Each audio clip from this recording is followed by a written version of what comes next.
Hello the internet! It is Saturday the 19th of March 2022 and welcome back to the channel. We're going to take a deep look into Justin Sun on this stream. Now, let me just tell you, this stream is not being streamed on DLive. Justin Sun being the owner of DLive. Even though what we're going to read here from The Verge is a publicly facing website, anybody can read it, I just felt like instead of ruffling feathers, best not to do this on the DLive machine. So this stream is a YouTube only stream, exclusivity to YouTube. Well, I am doing it elsewhere as well on the restreams, but one of the restream locations is not DLive. Just a little heads up in case you were wondering, can you go and watch it over there? No. What we've got is an article from The Verge. It was put in my Discord a little while back, and it's a very long, complex read. So a lot of this stuff might be over people's heads. Maybe you're not concerned. Personally, I am concerned because, like I said, this man, Justin Sun, is the owner of DLive. And I think maybe by reading this article, we might be able to get a bit more of an insight into what makes the man tick, and therefore the potential for DLive. We know DLive protocol is a big thing for him. DLive.tv. So there's two DLives. There's DLive.tv, which is more of your centralized streaming experience, even though the D in DLive did stand for decentralized. There's also DLive.org, which is, this is called the DLive protocol. What this is completely decentralized live streaming.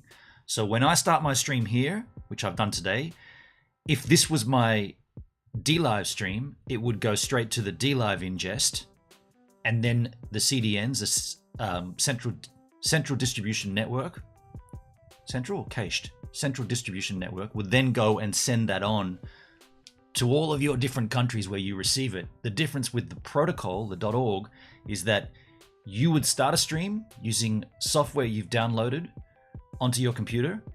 That software would generate a key, a stream key if you like. Probably not quite the same, but something similar. And that key would then be sent on through whatever mechanism you choose. Could be a messenger service, could be text messaging, could be just whatever. Go to Facebook, go to Discord, send that key on to somebody else.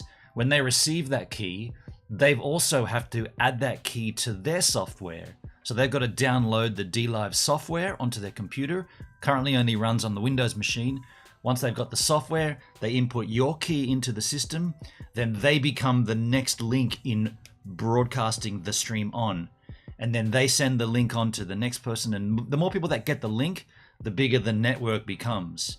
This is peer-to-peer. It's the same concept. So, and the reason that I understand if I know Justin Sun even slightly, which I'm hoping to know more of after reading this article, the reason he's pushing towards the decentralized, so the protocol, is because that takes the pressure off the company. Theoretically. Someone still has to.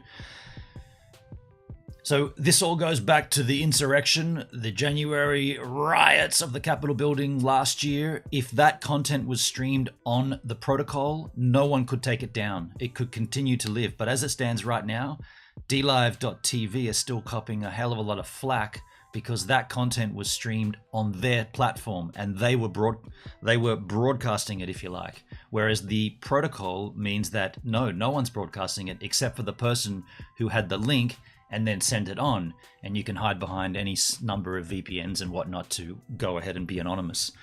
But before we get into that, I want to thank you all for being here with me. The chat, I began with hello the internet, then Peach, good day Mr. Givzarino. Hello Peach, how you doing? Good to see you, good to have you, good to know you. I said smash that like button, and then I do see 6 watching and 6 likes. I appreciate that. Do you know why I appreciate that? Because last time we did a stream here on YouTube, I said I'd stay live until 50 likes, and I think we got close to 20, and then my stream died twice. Now what that was, I've investigated it throughout the week. Initially I thought it was an OBS issue. I'd never seen this before. It literally just popped up with a little alert box saying disconnected from the server. That's an OBS alert. I then thought maybe it was a Restream.io thing. Restream.io have a brand new analytics. I love that word, analytics. And you can go in and look at your stream chart, bitrate and whatnot, and it clearly showed. So don't forget, for me, Restream receives. So I go from OBS to Restream. Restream then goes and sends it out everywhere. So that's how I normally stream. But when I'm doing a sensitive stream, like one on YouTube that I feel has to last the distance, I went through an extra layer of, I'm going to say security, that's not the word, assurance, by using a program called Speedify. Now, Speedify bonds two of your internet connections. Okay, that's the wrong term. It doesn't bond them. Speedify theoretically bonds two of your internet connections, because it's impossible to do that, but they say that they're doing it. They're not doing it. Not even LiveView Solo does that. But Speedify, you have two signals. I got two 4G signals. I got Optus and Telstra. So Speedify takes both of them, apparently puts them together, assuring you rock solid connection. But then that connection has to go somewhere, and that goes to the Speedify server. And then from the Speedify server, it goes to Restream and then outward. Now, twice on that stream last week, they disconnected me from that server. And when I found out that it was a Speedify issue, I said to them, you realize that your software literally only exists to prevent this from happening. The only reason, the sales pitch for your software is to never be disconnected from a stream again. Always have backup, always have an assurance by using our program. I pay for it, right? I pay for a 3-year, I've got a 3-year subscription, the full tier. I said, you literally failed to do what your software says it does twice in the one stream. And it was critical for me because I was staying live till 50. And they said, oh, we can offer you an extra month at the end of your subscription plan. I said, you know what? I don't want that. Cancel the whole thing and refund the remaining, like reimburse me the remaining. And they said, no, we're not doing that. So I'm going to make a separate video about that, but that's why I'm stoked that I see 5 watching and 6 likes, because when I asked you for likes last time, I said I'd stay live until a certain time, and I let you down. I didn't do that. I couldn't do it. Not DLive. Speedify was the reason why I couldn't do it. So when I look down there and see that the people are liking this content, even though I haven't asked you to, aside from once, go ahead and smash the like button if you enjoy the stream. I appreciate that you are doing it because of last time I failed miserably. Aero Gamer Dugski, hey mate, I got you on the TV this morning. Thank you, Dugski. I appreciate the television experience. Do you really want me in big screen though?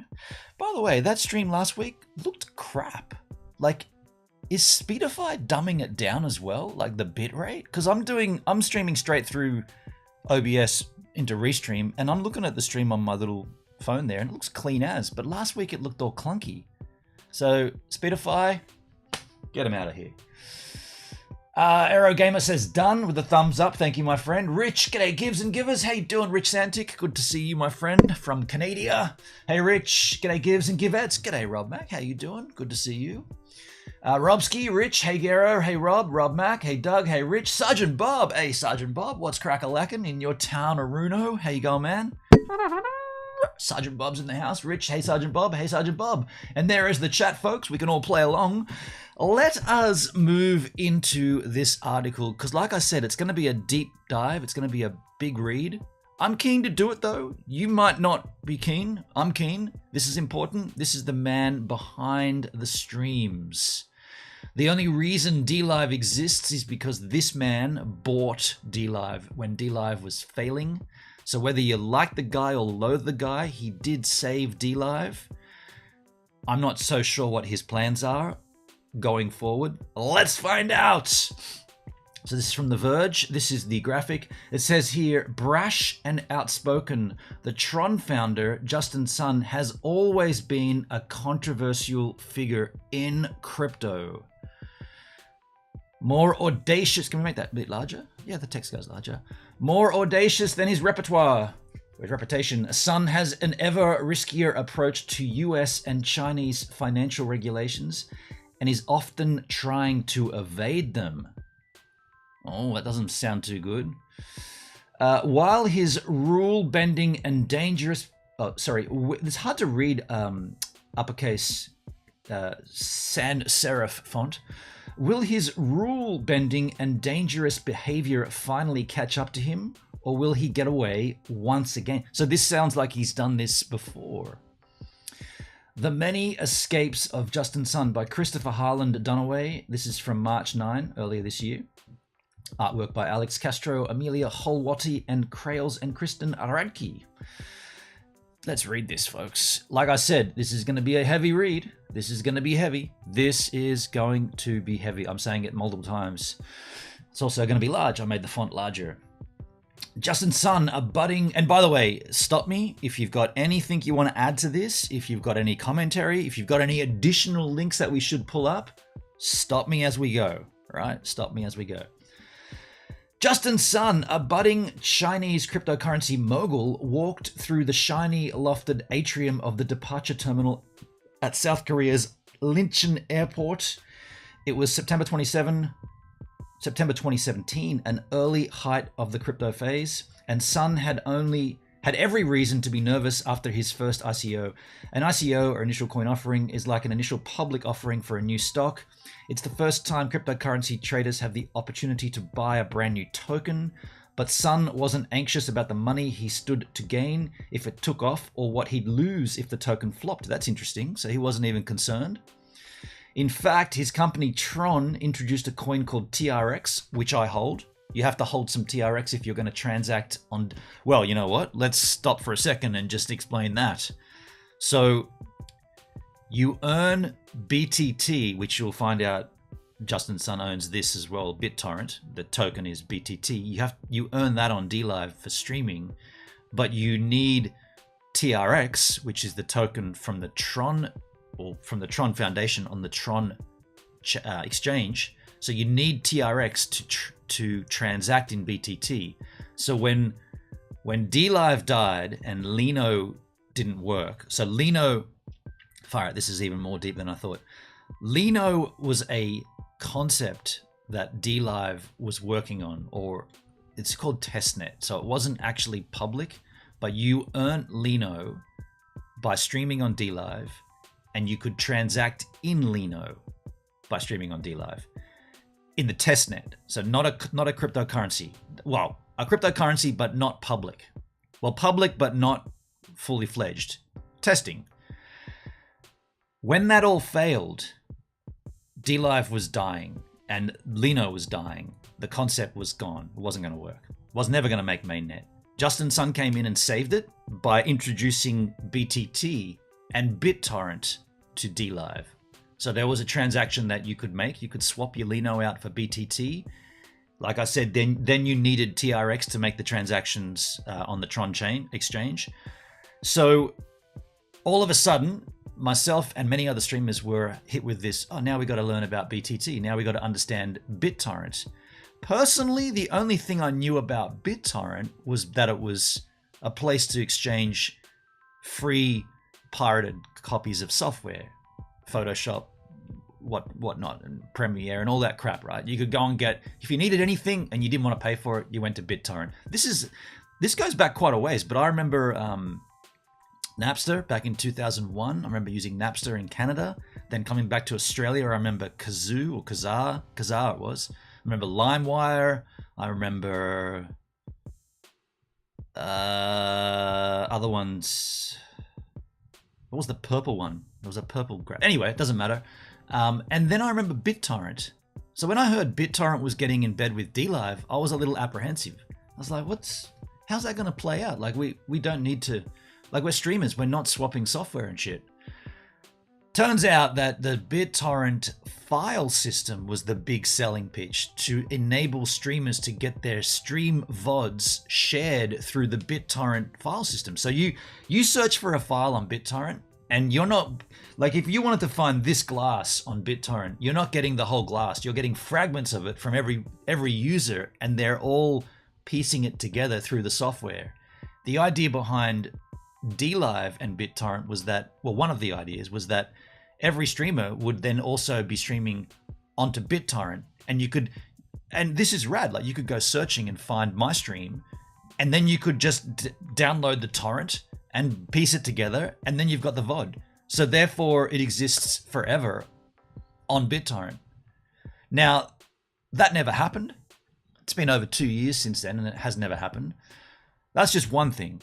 But what I'm trying to illustrate with this is that you needed TRX, and that's the cryptocurrency that we're talking about back in 2017 when it launched. Sergeant Bob, did any fill out the DLive survey? Said there were 37 questions only. Let me answer 16. Yep. I filled it out, and I came across that too. You're right. There isn't the amount of questions they say there is. BTT Old had a nice little crash today. Did it really? Okay. Yeah, dude, I own a fair stack of it, over 1 million of BTT Old, and yeah, I guess it's all gone, isn't it? So here we go. So it just says, this is interesting. It says, but Justin Sun wasn't anxious about the money he stood to gain if it took off, or what he'd lose if the token flopped. So why wouldn't he be worried about that? In fact, his company Tron introduced a coin called TRX, a huge success, selling out quickly for 70 mil. So the company had their ICO, and they also launched their crypto ticker, TRX. The problem for Sun was that the Chinese government, just days beforehand, had banned ICOs entirely. Ooh. So the ICO, the coin offering of the TRX coin, was banned? The state claimed ICOs were vehicles for financial fraud, pyramid schemes, and other illegal and criminal activities. A credible claim, because back in 2017, hundreds of new and highly dubious cryptocurrency tokens were being introduced. People buy into initial coin offerings for all sorts of reasons, sometimes because the coin's underlying blockchain tech is promising, or sometimes because they're speculating that a cryptocurrency's value may rise astronomically over time, such as Bitcoin. This is true. This is the basis of all cryptocurrency, right? You're speculative gambling based upon what the token promises to do, right? That's why you often hear them called promise coins. They're promising this, they're promising that. Do they actually deliver? Who knows? Emoji token. Hello, Gibbs. Hello, Emoji. How you doing? What's cracking? What's going down in your neck of the town, of the neck of the woods of the situational awareness? How you doing? In many cases, the coin founders immediately sold all their tokens they held for a vast sum of money, crashing the value. This is a pump and dump. In the process, and every other's buyer's investments. These were exit scams, pump and dumps, and all told, they built crypto.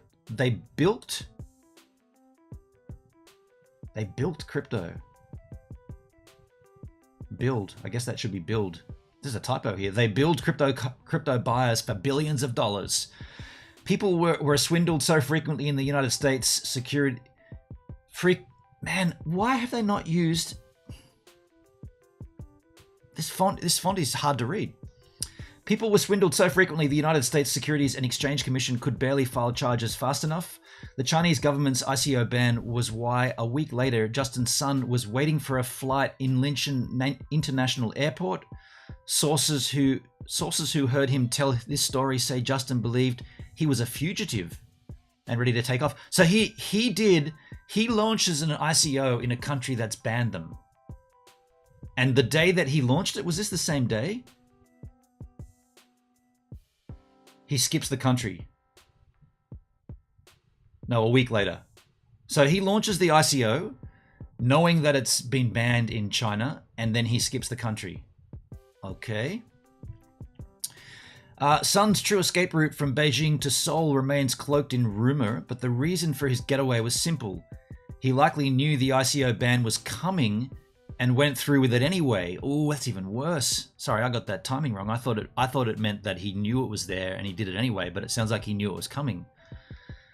Sun pushed TRX to finish its token sale the day before the ban was announced. Sun had been tipped off by Chengpeng CZ Zhao, the founder and CEO of Binance, one of the biggest cryptocurrency exchanges. What? Now, hold on a second.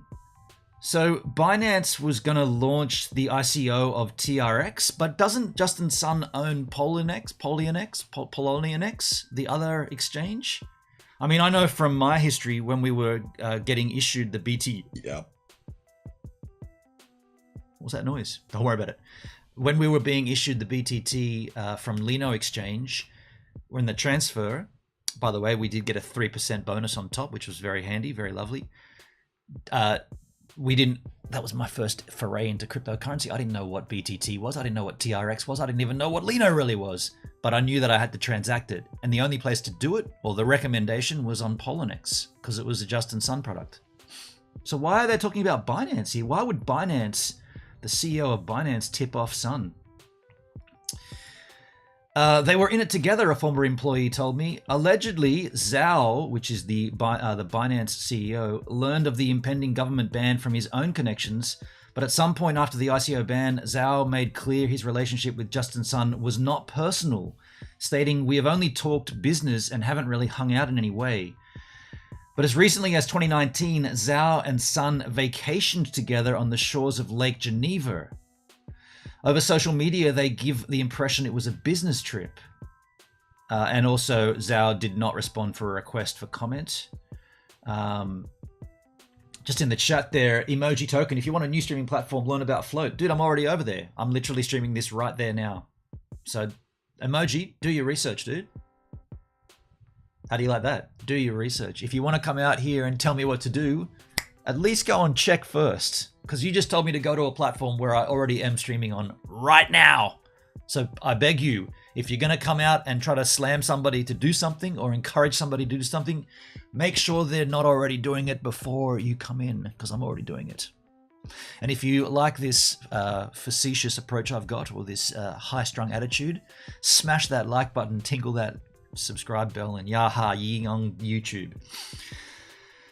At 4 p.m. in Seoul, Sun boarded his flight and aircraft marshals waved the Korean airplane across the tarmac. It pivoted its sky blue fuselage on the runway, the jet engines blasted, and Sun was airborne. What a waffle paragraph. He was bound for San Fran, completing his first of many escapes. So he has the right to live in America as well. Sun learned early that it would be that in the world of cryptocurrency, heaps of money can be made with ease so long as you're ready to exit before it catches up to you. But how do you just go and live in San Fran? You must have the right to live there, right? This is a pull quote, which we will obviously read when we get to it. For this story, 15 sources spoke to me on the condition their names are withheld because they fear retaliation from Justin Sun. They are current and former employees of Sun's various ventures across his cryptocurrency empire in China and the US. One source has first-hand knowledge of Sun's businesses for other reasons. Okay. This story also relies on hundreds of pages of internal Tron documents that were leaked. They shed light on Sun and his company's financial dealings. Over the course of reporting the story, more than one person believed that talking to me might put their lives at risk. Shit. Imagine just telling your story and being threatened with your life being taken from you. I mean, at that point, there's obviously a lot of money involved. If people's lives are in jeopardy, there's obviously a fair whack of finances involved too, right? Frightening. Is my life in any jeopardy for doing this stream? I hope not. We're just reporting on what's already on the internet and we're concluding what we can conclude. Tell me my life's not in threat here. Please tell me. Despite repeated requests, Sun never agreed to answer any questions. That sucks. The law firm that is litigation counsel for Sun's companies, Harder LLP, responded with a statement. This story is yet another attempt by Mr. Harlan Dunaway. That's the writer of this story, right? Mr. Harlan Dunaway? Yeah, Christopher Harlan Dunaway. Okay, so he's done this before? Is that what we're hearing? This story is yet another attempt by Mr. Harlan Dunaway to impair the reputation of Justin Sun. Poloniex and BitTorrent will not dignify these allegations with a response. Okay, so that's all we're going to hear from the source.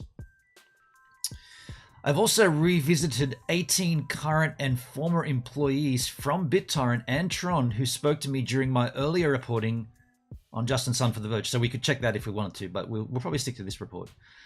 Together, those accounts depicted a man desperately thirsty for success, with seemingly limitless energy, little to no empathy for his employees, who pursued hype tactics and technology that ran afoul of the US-China trade war. But that story didn't delve into the cryptocurrencies that underpin Sun's empire. So I began following the money. Aerogamer, Dugsy, it's intriguing so far. It's intriguing, isn't it, dude? Yeah, man. Yeah, it's the way I'm reading this at this stage, it seems like it's a little bit of a personal attack on him as well. Like this kind of comment here, limitless energy. I mean, okay, so let me read this sort of paragraph again. Those accounts depicted a man desperately thirsty for success. That in itself, there's nothing wrong with that, being thirsty for success. You would argue everybody's thirsty for success. Whatever you do, when you start, you're learning and then you want to get better at it. There's nothing wrong with being thirsty for success. Desperately, that's character bending, isn't it? He's desperately thirsty. With limitless energy. What's wrong with limitless energy? Man, when I go surfing, I wish I had limitless energy. Getting caught on the inside, paddling out all the time. I wish I had limitless energy. This is a good thing. Little to no empathy for his employees. So empathy is when you have been in the position that someone else is in and you can relate. So he's never been an employee. Okay, that's another. These are all character attacks, aren't they? He pursued hype tactics. I mean, hype tactics. Like, share, and subscribe. Smash on that like button. Don't forget to make a crazy thumbnail. Same thing. Everybody does hype tactics on YouTube. You'll never guess what happened next. Man drives tractor into creek. You'll never guess what happens next. Hype tactics. It's everywhere. These aren't bad things, right? This looks like a personal attack.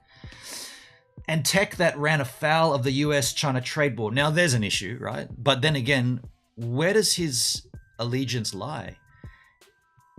We understand he's a Chinese national, yet he can live in the States as well. And apparently he now lives in Grenada. So who is he? Is he a Chinese? What passport does he got? And if he has a US passport, does he need to worry about the China trade war against the US? He could just choose a side, couldn't he? Sergeant Bob, is the Tron network going to become the decentralized streaming Sun talked about on his stream? No, that's not. So the Tron network will underpin the DLive protocol, but the DLive protocol is separate. And that's where it becomes confusing, because how will you monetize? So the DLive protocol, which is the decentralized live streaming, don't get confused with DLive. DLive is not decentralized.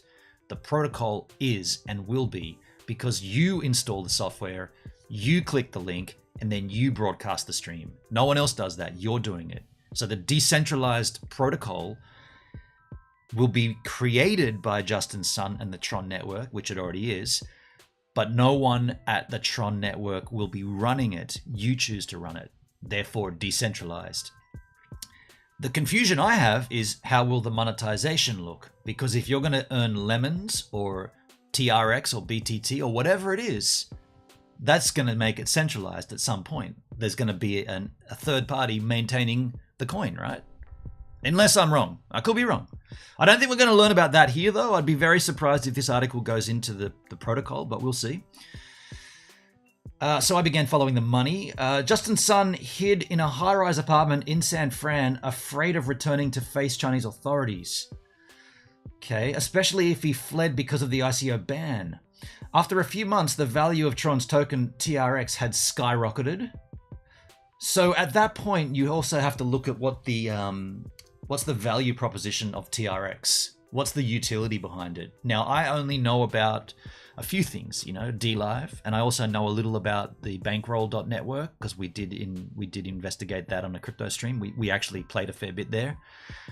But what other use cases does the TRX and the Tron network have? Aside from a hell of a lot of scams, it seems like, again, my knowledge of crypto is pretty limited to this BTT from Lino stuff back in 2019, 2020. So I've just seen the amount of TRX websites that pop up, like different, add 100 TRX here and earn 102 every second day, and pump in your deposit some TRX here and we'll give you back extra. We'll give you back yours plus X. Now I know from doing it and losing it, and having reported it with many other streamers that they've also done it and lost it. And some of them did it with a lot more TRX. I went in with 100 and lost it. I hope he doesn't mind. Chimani went in deep. I'm not going to say how much, but he went in deep and lost it all. Comptech lost his as well. So there are a lot of these, give us your TRX and we'll give you X amount back, and they never do. And after about, like, I bookmarked some of these websites, and after about a month, you go back to them, the website just doesn't work. Just doesn't load, just gone. But then you'll see another one pops up, almost the same, with this cool little TRX molding graphic that comes down the screen, and little deposit button here. Then at the bottom, it'll be like sign up, referral link, and then it'll have like payout history even further down. They're all scams. All those are scams. Complete 100% scams. And they only, well, not only, but they seem to exist on the Tron Foundation, on the Tron network, way more than anywhere else. And insignificantly or significantly, the TRX skyrocketed. Sun began putting his newfound riches to use. He transferred millions of dollars to his United States bank account through a company in Hong Kong called David Yo Limited. David Yo. So he starts funneling money back to the States. Some of which he used to buy a GMC Denali. It's a car, I guess. He apparently fancied after seeing it on House of Cards. Months later, Sun showed up at the downtown headquarters of BitTorrent, which is what he owns, in San Fran, to talk business in his Gucci sneakers. So again, these are all personal attacks, but I guess they're pointing out that he has a lot of money, right? These are all character building or character assassinating based upon him spending a lot of money. That's what I'm reading into this. Chadsky, how you doing, man? GMC Denial is an SUV. Okay, cool. Thank you, man. How you doing, by the way, Chad? It seems too good to be true. It probably is. Yeah, Rob. Yeah. Did you get swindled on one of those too? I think you might have put a few in there, right? Yeah. He proposed buying the ailing company. Oh, so he didn't own BitTorrent at that point. Okay. So when was this then? What year is this? I guess this is 2018 still? 2019? When did he buy BitTorrent? 2017. So I guess this would be, we're now talking early 2018 when he's been hiding out in San Fran.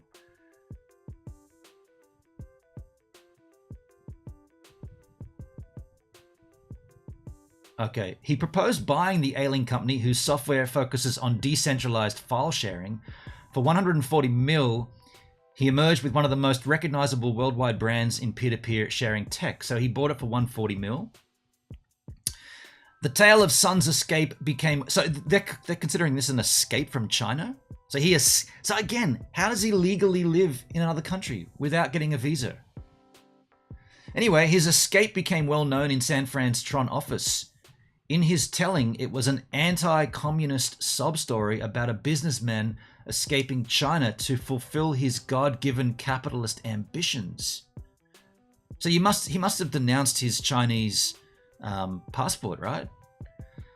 A former employee said he'd often got a message when Sun emotionally retold the story at Tron.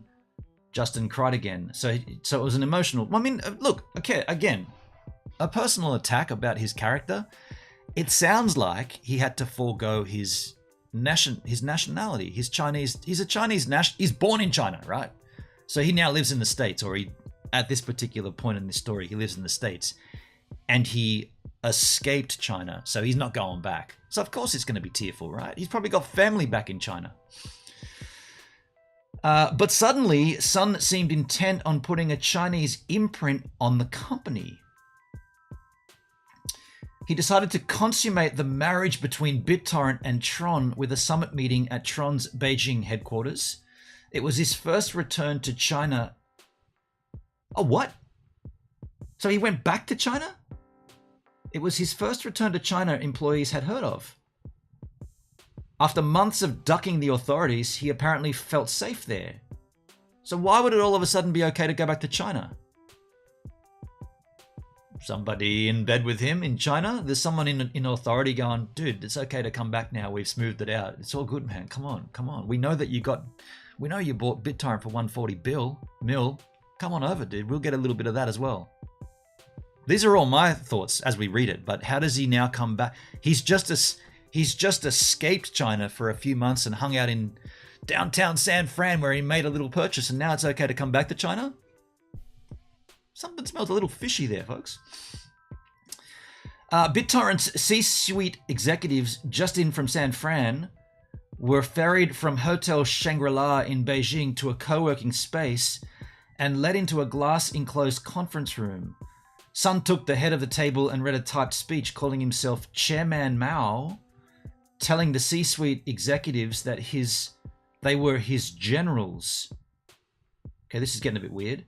That together they would massacre their competition. Okay, so he's talking business. He's talking a literal sense of you and I are gonna take over the world. Okay, it's a little fanciful, but you know, hey, whatever works, right? I mean, we know not Tim Cook, Steve Jobs was very fanciful, and he was often known to fire people for putting a coffee cup down in the wrong spot. That kind of crap.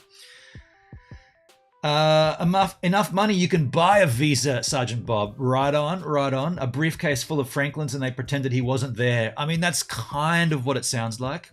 We can't say though, but money makes the world go round.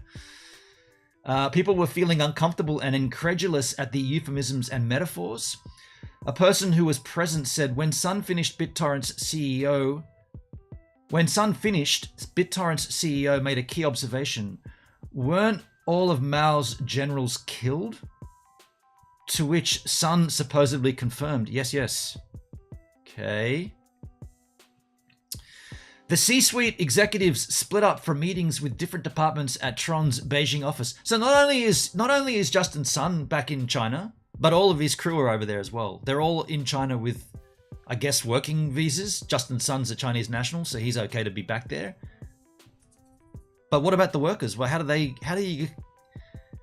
must be some kind of visa that you can access if you have enough, and you can come over there and work for periods of time. BitTorrent's chief financial officer, Deepak Joshi, returned from his meeting looking shaken. Deepak seemed very concerned about what he was learning, a former employee said. When Joshi returned to San Fran, he confided to another employee about what he thought Sun's Chinese office was doing. He told me they were running an insider trading team in Beijing. What? Inside trading? What, Tron trading? Like TRX? And that's a big accusation. So Joshi, who was Joshi again? Joshi Deepak Joshi. So they're inside trading at that point. Wow. Hectic. The market-making team was led by a technocratic reserved man with thin-framed glasses named what the hell? Thin-framed glasses? Big whoop! What his glasses look like? Jesus. His name was Baolong Zhu. One day, Zhu went to lunch at a nearby restaurant that serves traditional Chinese seafood with a former employee.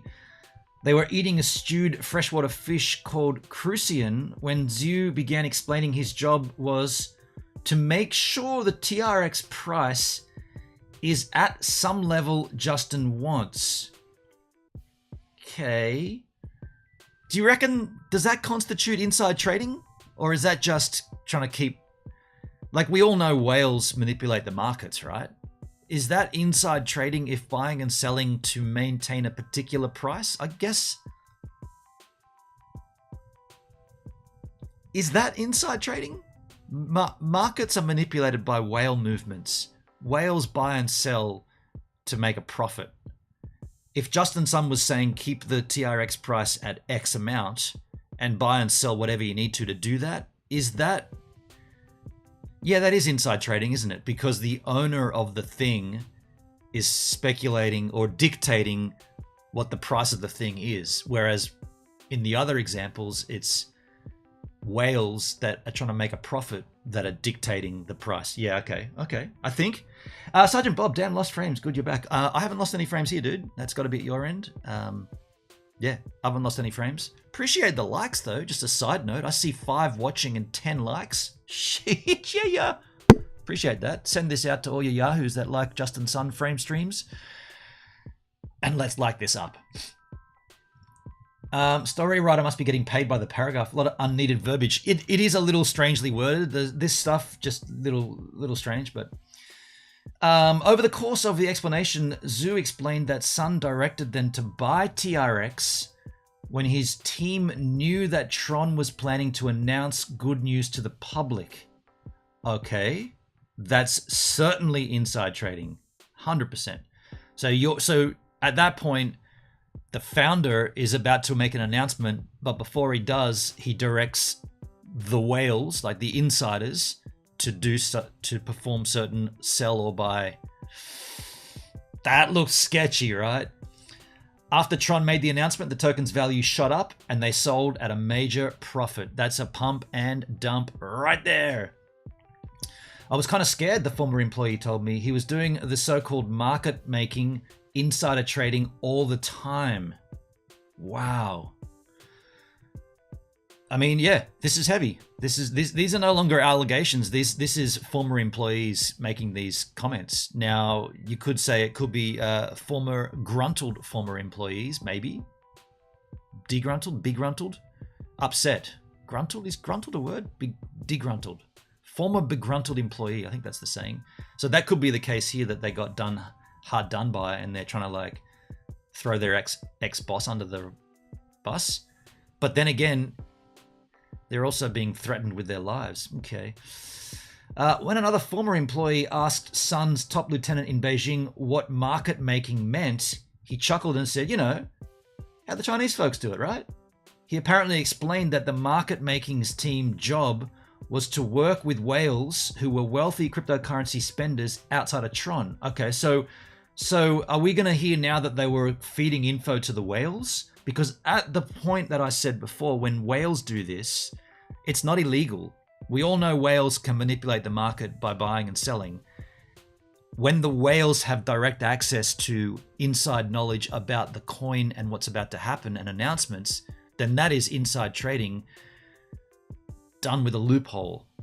Oddly enough, done through a middleman, which is cryptocurrency was invented to remove the middleman. But if Justin Sun's telling the whales what's about to happen, we saw that on DLive, right? We literally saw that on DLive when the staking. Okay, side spiral here to bring this into the context of DLive. When BTT when Justin Sun took over DLive and introduced BTT, prior to that there was Lino locking. It wasn't called staking, and it was testnet. You could lock your Lino points for X amount of days and receive X amount more Lino. It all worked fine, but it was testnet. When it went to BTT and it jumped straight into mainnet because BTT already existed, so we didn't need to go through the testnet phase for that merge. It was just like, here it is. There was a concept of BTT staking. So the same kind of thing with Lino. You lock your BTT on DLive. After a certain amount of time, you receive an APY. Now, this came onto the site overnight. All of a sudden, there was an extra tab, and it was called BTT staking. We, the streamers, myself included, when we saw it, it was like, oh, BTT staking is a thing. Oh, okay. There hasn't been an announcement about this. No one at DLive is talking about it. Yet we could see the amount of BTT staked on the site was growing by the minute, right? The BTT just kept going up and up and up and up. And the APY kept going up and up and up. What happened was the streamers were putting in the Discord, hey, what's this BTT staking? Is there going to be an announcement about it? What's going on? And over the course of the next day, no one at DLive really said anything. Nobody sparked up and made a comment about it. If I understand correctly, they were probably told not to from Justin Sun, because what was happening at that time in that first 24 hours, the whales were staking onto the site to the tune of billions, not millions, billions of BTT got staked on that first day. And the APY was up to like the 85% mark. I took a screenshot at one point. It was astronomical. I should bring the screenshot up, but I've got that in my stash of screenshots. It was huge. It was a massive return. And when DLive finally responded, they said, no, as a streamer, do not touch this yet. It's still being ironed out. It's still, the kinks are still being worked out, so do not touch it. And we kept watching it, and that amount of BTT staked on the platform went to the, like I said, the billion mark. Over the billion, like 35, 60 billion, billions and billions of BTT staked. And then the next day, announcement came out saying, oh, BTT staking is now open for streamers. And when we went into stake hours, the APY dropped right back down to like 8%. And at that first window, what happened? All the whales came in and just cashed in on the back of the streamers. And we were told, do not touch it. It's not ready yet. And we know because the numbers continued to rise. They didn't reset it all. It went from where it went to the billions and it stayed there. And all those whales just jumped in initial. And like what we're reading here, was DLive told by Justin Sun to hold off while we do our inside work first? Do we get our thing done and then it opens up to the streamers? Because that's exactly what happened. That's annoying and that's concerning, but it looks like it fits into this story, right? This is a common thread or a common process we're seeing here. Formerly gruntled, currently disgruntled. That's the word, disgruntled. That's the word I was looking for, disgruntled. Sergeant Bob, sounds like standard operating procedure, same as Wall Street. The whales all get rich, we get screwed. Yep. Metaluna, how you doing, man? Were they converting everyone's Lena over to BTT at that point? No, that had already been done, dude. That was already done. You had about a 3-week grace period to unlock your Leno points. There previously was I think it was a 2-week, 28 days or something. That's longer than 2 weeks. I think it was 28 days where you had to, when it was all working as testnet, you had 28 days, or it might have been 14 days. I can't remember, but it was a long period where if you said unlock, you had to wait 14 days. But they removed that. They said, okay, from now on until the merger, or from now on DLive, you've got 1 day. So if you click unlock your Leno, come back tomorrow at this time and it'll all be unlocked. But there was a 3-week window where if you did that up until the last day of doing that, and that would convert it to BTT, you would get a 3% bonus. So that period happened. And then there was this kind of like downtime area where I can't recall if it was like a day or two between, but there was a point where the locked Leno became BTT up to that last day of the 3% extra. And then you had a Tronlink wallet stacked with BTT. I did anyway. Had a fair bit, right? Fair bit. Dudes, I'm not whinging here. I'm not complaining. I cashed in greatly. Thank you, DLive. Thank you, Leno, testnet. Thank you, BTT. That's how I got my portfolio of crypto together, because of that. But we also lost out because we had the chance, or we should have had the chance. I mean, let's be real. The streamers are the ones that make the platform. The whales, okay, they finance the platform, but we got left behind at that particular point. That window, they shunted it on us. They closed it on us. 28 days, was it? 28 days for locked Leno points. Yeah. Now I'm lost. Like you said, over some people's heads. It's a little complex, Doug. I get you. I remember the grace period. I bailed out of Leno completely since they allowed us to do it without the waiting period. Yeah, so I personally waited to the very last day, or the day before, because I was concerned about time zone changes. I think I kept my locked Leno points, because don't forget, it was a distribution amongst those that had locked. So the way I saw it, if the pool is this big of locked, so if that's the amount of Leno that's being locked and it's getting divvied up to all the people in the pool and everyone's going to get out, the way I saw it was they've told us you've got 3 weeks or whatever it was until this date.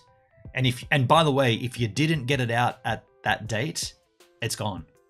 You can't get it. Like the testnet was locked. Actually, to be fair, to credit DLive, there were people that didn't get in on time, and I think they got it out still at the end later on. But what I'm saying is, everybody pulled out of that pool, and the way I saw it was, I'm going to leave it in there as long as possible, because then the percentage of the pie gets bigger to me. So I was being financially savvy by holding on as long as possible, everyone pulled out, therefore the percentage comes to me, gets bigger slightly by every day, and then suddenly there's only 3 people left in the pool, and that divvy way more to me. So at the very, very end, I was like, okay, convert this to BTT, and they gave us a 3% bonus. Very, very nice. Bam. All of a sudden, I had about 30 odd grand ready to buy some crypto, and I bought some Bitcoin, some Ethereum, bought some lousy altcoins, and that got my portfolio. And I got to thank DLive for that, right? That's how I got in on crypto. That's literally how I got in, because I was earning Lino, not knowing what I'm doing. Like, I'm like, okay, I'm streaming on DLive, and I got this. What the hell's a testnet? What's a cryptocurrency? I didn't even care, to be honest. I just knew that, hey, I'm earning this, and my community was earning it, because you could earn Lino as well. This is a side story, but that were the good days on DLive. So it was a wonderful thing, a financially wonderful thing. So I'm not complaining. Don't get me wrong, I'm not complaining. I'm trying to piece it all together, though. So let's continue while I just get a swig of my water here.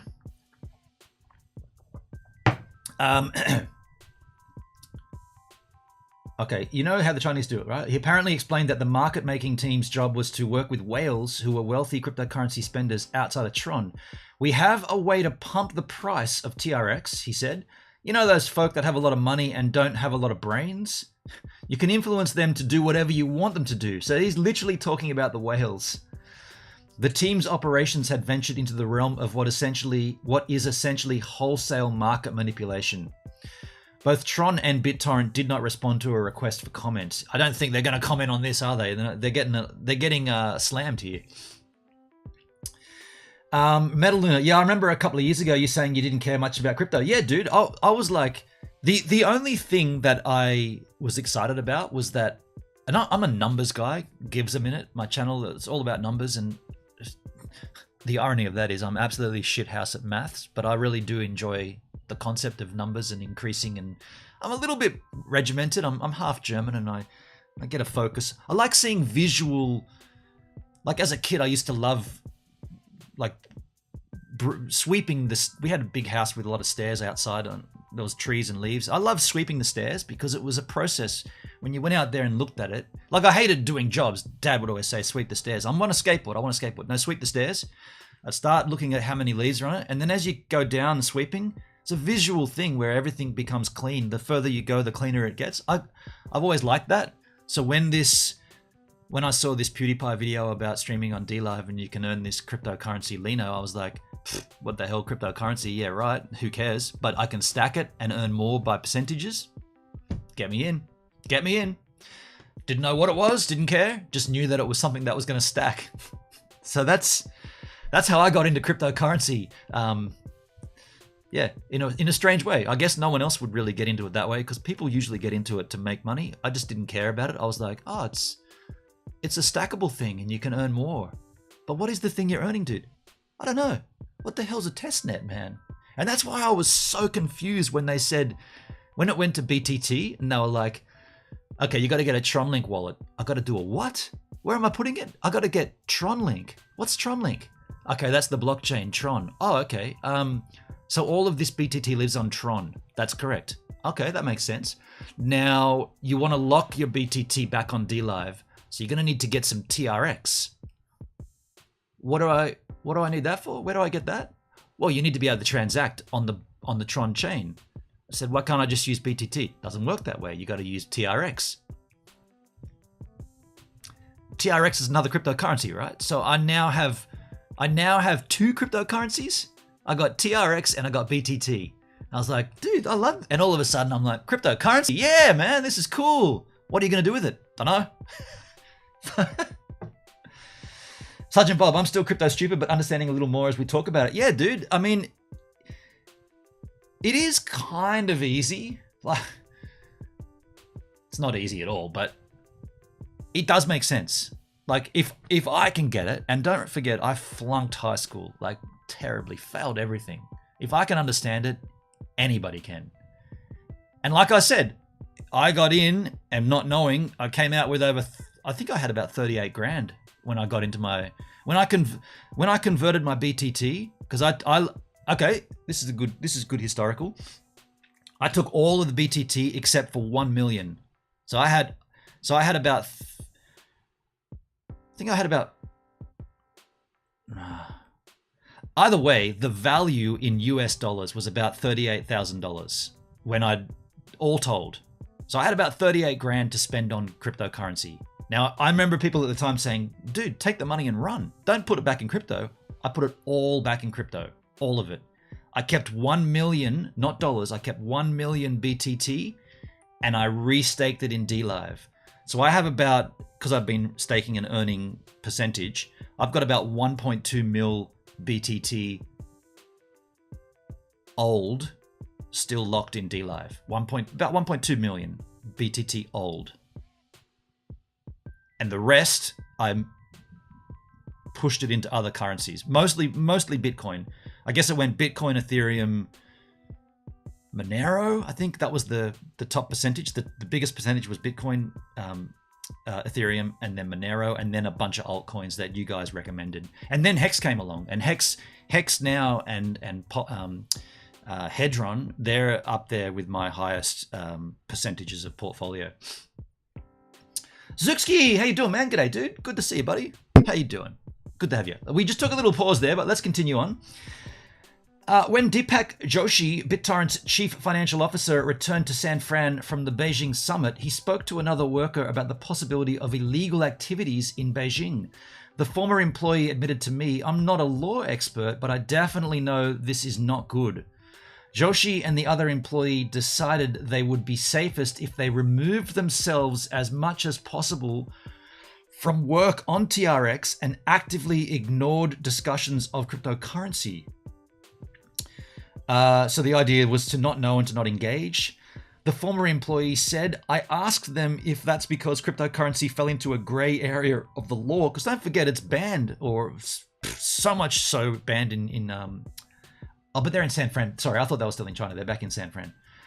I would say, so cryptocurrency fell into a gray area of the law, and then he said, no, I would say it's a black area.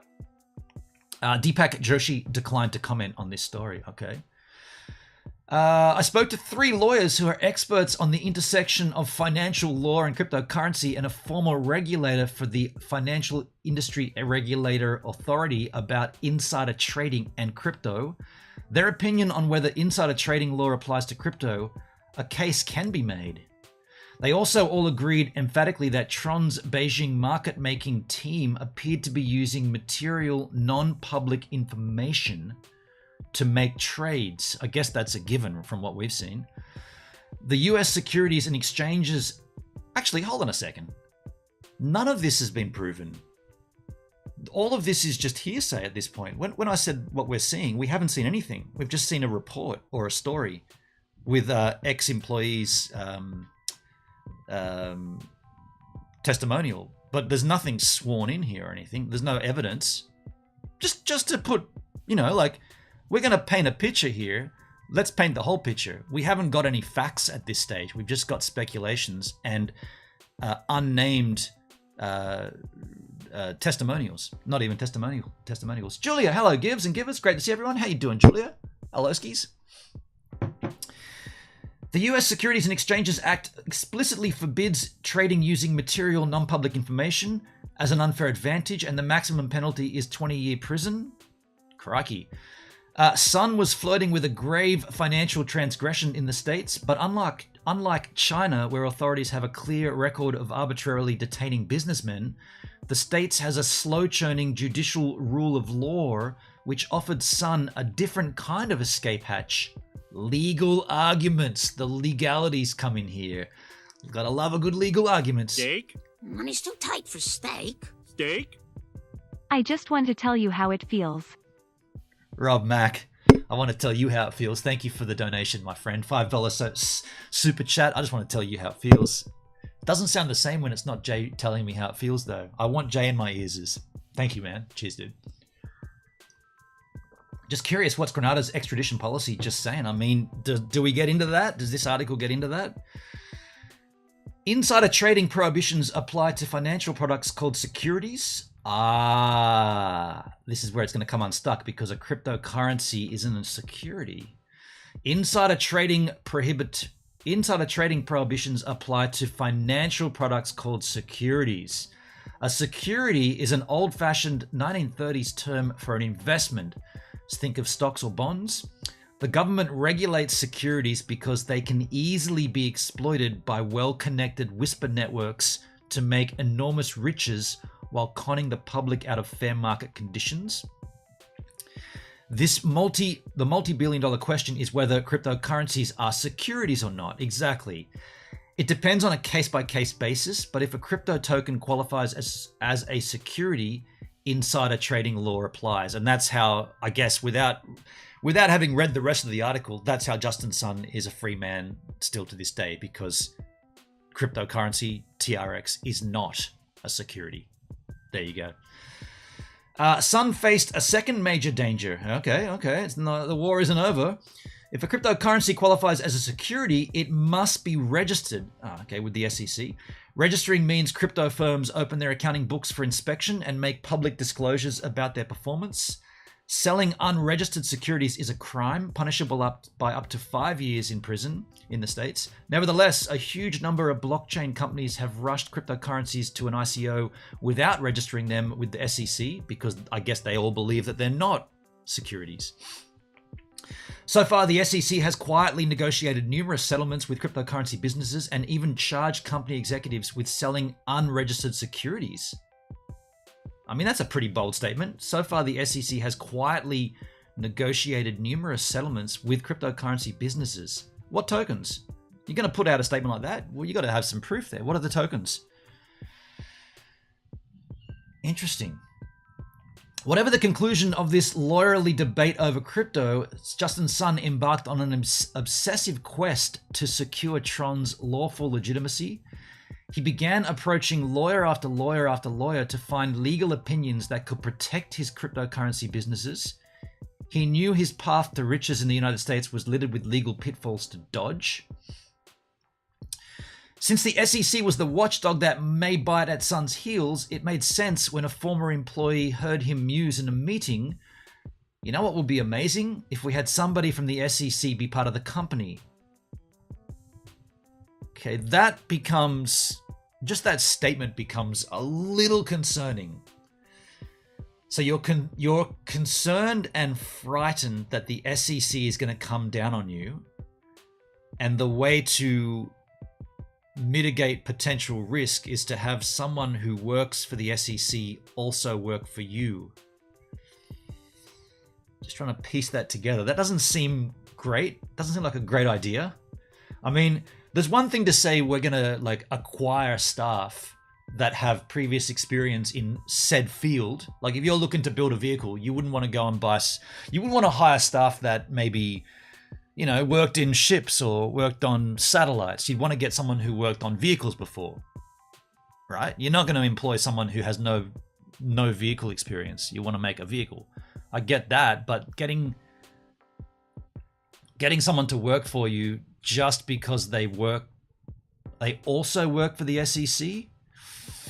Corruption. I mean, is it corruption though? Is it corruption or is it smart? Like I said, I'm sure Apple have people that work for Tesla working for them. They would have, that's called hiring, right? You go and you poach staff members. Apple want to build a car. We've heard about this forever. They would have staff members that used to work for Tesla or for the Ford or whatever it is, electric vehicles. I don't really think, it doesn't look good here, but I don't think it's all that dubious, but it doesn't look good. To that effect, Sun zeroed in on David Labhart, a lawyer and 8-year veteran of the SEC's compliance division. He could be Tron's chief compliance officer. Yeah, okay. Well, that's not bad for me. That's not bad. That's a smart way of doing it. It looks suspicious. Could also be conceived as a smart move. During his interview with Sun, Labhart proposed completely revamping the compliance process at Tron, working directly with BitTorrent's legal counsel to ensure everything at Tron was legally compliant. Unsurprisingly, the former regulator was thinking like a regulator. Yeah. Sun listened. Justin was very iffy about that, a former employee said, and Sun countered Labhart. Justin was trying to pitch to him that he wanted Labhart specifically for proving that TRX is not a security, but a utility token. Okay, so Justin Sun didn't hire this guy to help navigate this trail, but more so for him to be able to prove that it is a utility token, not a security. Not why he was hired, though. Julia, earlier to get the fox to watch the hen house. Okay.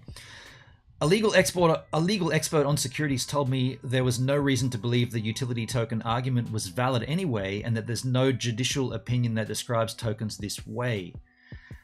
I mean, at that point, I guess we should stop and try to work out ourselves, what is the utility of TRX? Aside from providing a financial reimbursement for transacting on the Tron chain, what is the... So you could argue the utility of BTT could be conceived as a tokenized staking reward, not just on DLive, but you can stake it elsewhere as well. So there's a utility for BTT, but what is TRX's utility? Aside from depositing it into sketchy scam websites and losing it, I don't see any utility for TRX. And aside from trading on the Tron network, right? Yeah. Correct me if I'm wrong. If anybody knows what the utility of TRX is. It's easier, not earlier. Easier to get the fox to watch the hen house. Okay, I get you. The former employee described Labhart's puzzled expressions as, "Are you kidding? I'm from the SEC." The conversation stalled. Then Justin asserted his dominance and was like, "I'm the boss and you'll be working under me and these are my needs." Despite his apparent concerns, Labhart signed the contract. So he was being hired as an SEC expert, but the idea was for him to actually present to the SEC that TRX is a utility token, not a security. Okay, this is a bit strange now. After hiring Labhart, Sun seemed emboldened. He would have too, because he had someone on the inside, right? Within days, he made another initial coin offering. ICOs are not banned in the United States like they are in China. The new one was for BTT, BitTorrent token. Here we go, folks. This is where we come in, or somewhat soon anyway. A former employee who was generally effusive about Sun explained that when he acquired BitTorrent, it came with upwards of 100 million active users. Issuing a coin would be incredibly lucrative, kind of a no-brainer. A former employee told me Labhart was considerably less understanding. So the SEC guy did not think the same way. Labhart was considerably less understanding. At the time, the SEC provided little to no legal guidance on how to do an initial coin offering that wasn't selling a security. It was fuzzy and, according to Labhart, incredibly risky. Now, are we needing an ICO? Why can't you just airdrop? I mean, my limited knowledge of ICOs and IPOs, like an IPO is the initial public offering of a stock, an ICO is the initial coin offering of a crypto token.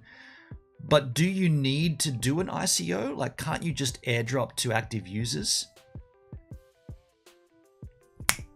You know why you can't do that? Okay.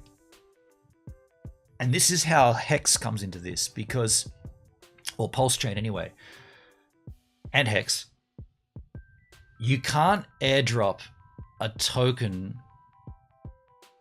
with a value. And okay, so I probably shouldn't go into this because I don't know this factually, but I know that Pulse Chain or Pulse X and even Hex was airdropped with a value of nothing. So therefore, you're not receiving something of a value. Now you could say, but then immediately it gets traded and there's a value assigned to it. Yes, but when you received it, it was nothing. Could Justin Sun have got around this by not doing an ICO, but instead doing an airdrop, but having the value of the BTT token set at 0 when you received it, and then watch the markets play? I don't know. I mean, I'm just, like I said, my knowledge of this is quite limited, but I have seen a few other think I might have got that right. It could be wrong though. Could be wrong. Sun supposedly wanted Labhart to write a legal opinion to protect him if he were later charged for selling unregistered securities and avoiding liability. A former employee explained. Apparently Labhart refused. Yeah, because that's outside of his job description, surely, right? Sorry, I don't know the difference between the two if you have the time. The difference between your comment, easier to get the fox to watch the hen house, or earlier? Or do you mean the difference between an airdrop and an ICO, or an ICO and an IPO? A lot there. Quickly, an ICO is an initial coin offering of a cryptocurrency. An IPO is an initial public offering of a stock. An airdrop is when you literally receive a cryptocurrency token by clicking a button.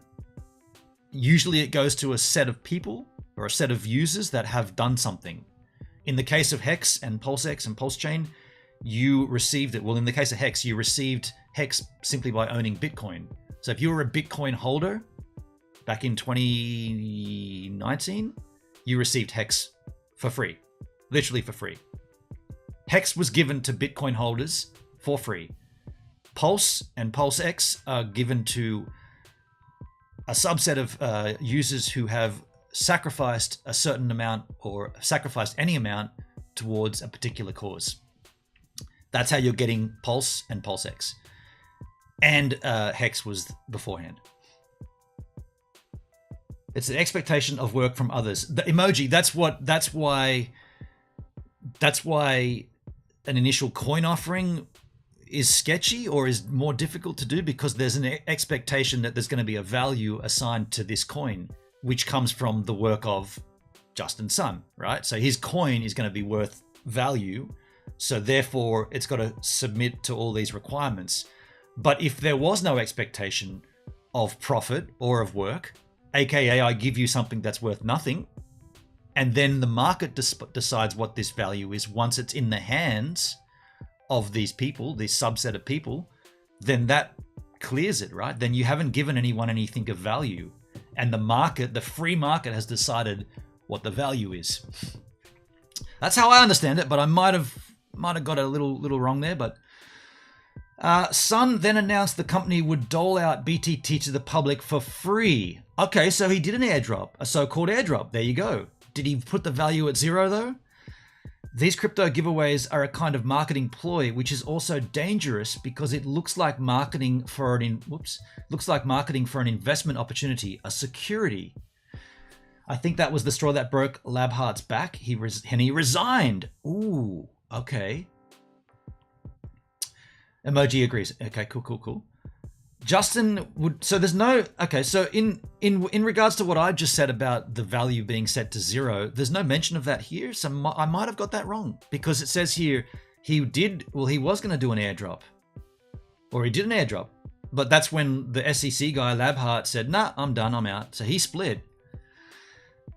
Justin would be in trouble, but he didn't care, a former employee believed. Sun ordered the office in China to carry out the airdrop instead, so he did it from China. David Labhart declined to comment, so the previous SEC employee who was working for Justin Sun declined to comment. So therefore, Sun was still exposed. He apparently fumed after trying and failing to get BitTorrent's general counsel to write a finding to protect his king-making token, TRX, from securities law regulation. So still fighting this securities law. In the end, they got somebody, a lawyer from Hong Kong, to write a finding that TRX is a utility. But what is the utility? What is the utility of TRX? The former employee was puzzled by the idea. Can we do that, Hong Kong? Are you sure? It doesn't really make sense. They remembered saying leaders in the Beijing office assured them it would be fine. The former employee never learned the identity of the Hong Kong lawyer, and it's unclear if they even had a license to practice law anywhere in the States. So they're doing it from the Chinese end, where regulations would be very different. It's going to make it harder, right? Sergeant Bob, got a feeling the SEC or government will put forth a whole batch of rules and regs once all the whales get their money out. Could be. I mean, you'd have to wonder how many whales are also in those government roles. because we know that to be a whale, you've got to have an initial freaking wallet of coin, right? Of money. And we know who has all the money. So I wonder who's protecting who here and how that all plays out in terms of who are the names behind the whale fins. Whale fins? The blubber, man. One of the crypto finance lawyers I talked to warned business execs should never go lawyer to lawyer until they get a yes. You're not looking for counsel, you're looking for a yes man. So Sun was always looking for a yes man to prove that TRX was a utility token, not a security. Sun was often able to find them at his companies, and as his business decisions became more risky, few resisted the way Labheart did.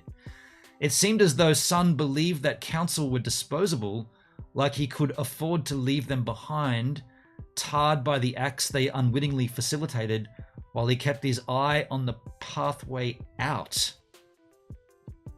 But he hasn't got that pathway yet, right? He hasn't got that this is a utility token, not a security.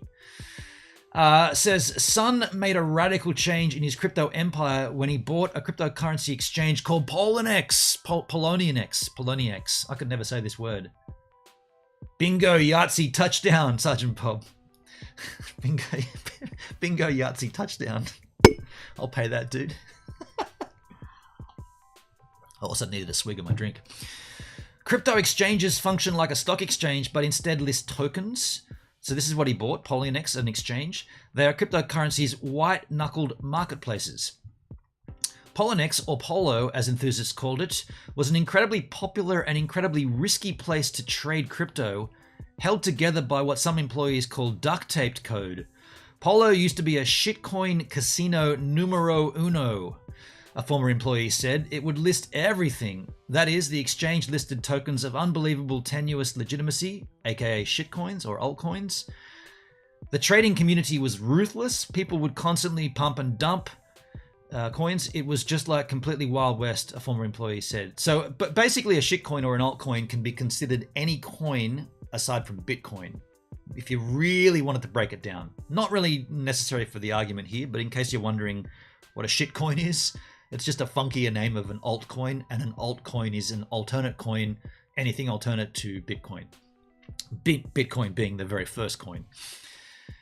In 2018, Poloniex was purchased by a crypto finance firm called Circle. Is this the same year that Justin Sun bought it?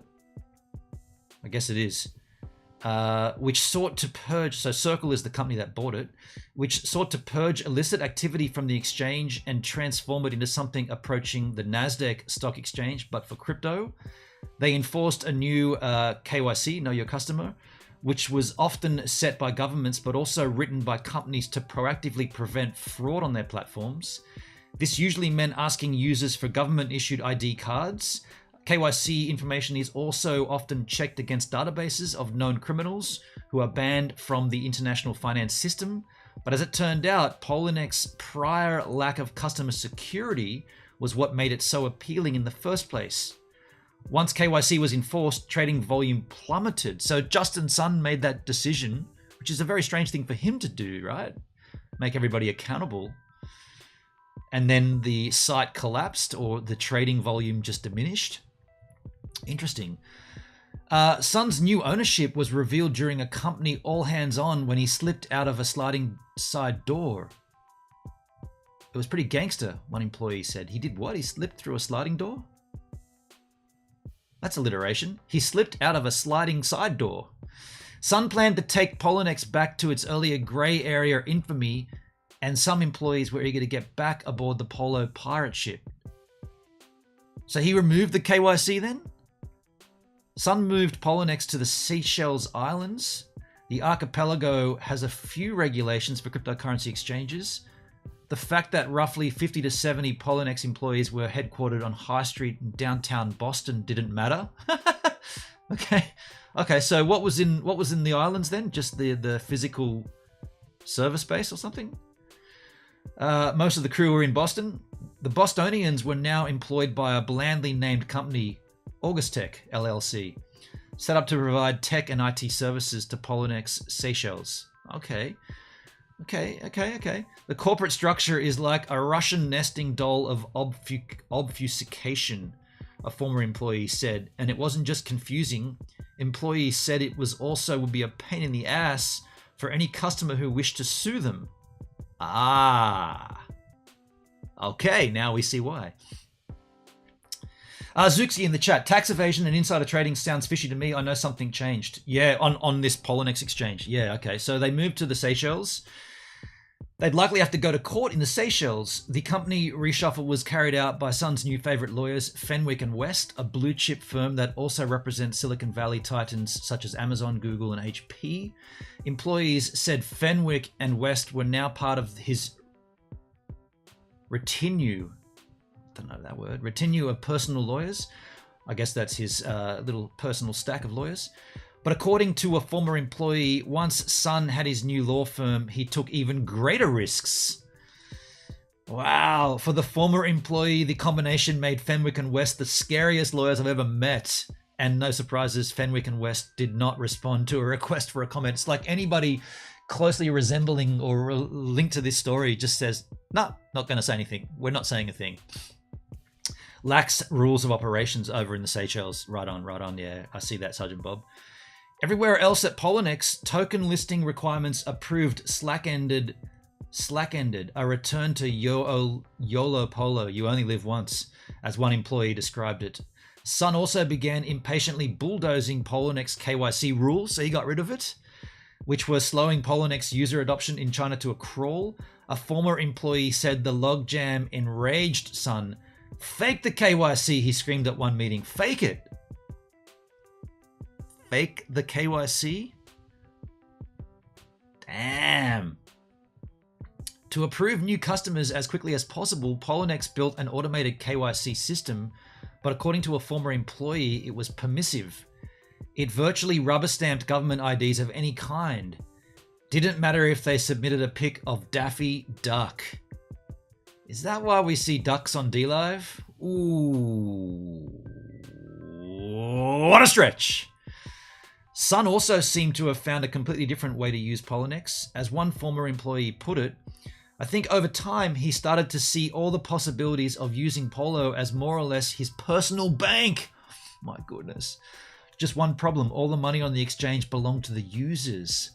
Holy crap, dude. So what? We're going to hear now allegations of like Justin Sun being one of the trading whales on Poloniex? Shit, this just gets nasty.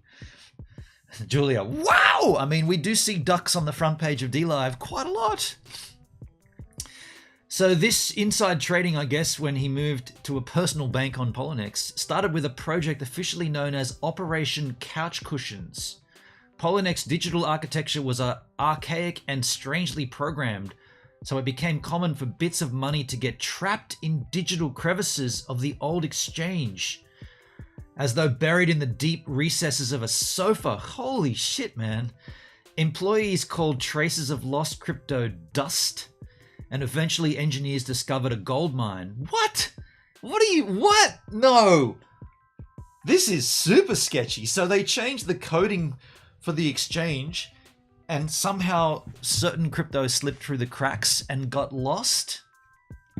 This is not looking good, right? This is not looking good. And who finds all the lost crypto? I guess you can know where that story goes. Sergeant Bob, guess why NDAs exist? Learning a lot from these former employees. Right on. Over the years, customers accidentally deposited Bitcoin to wallets only designed to accept a popular crypto called Tether, so USDT. The Bitcoin was blocked out by the wallets, undelivered, in a kind of suspended animation. Hang on a second. So you're converting.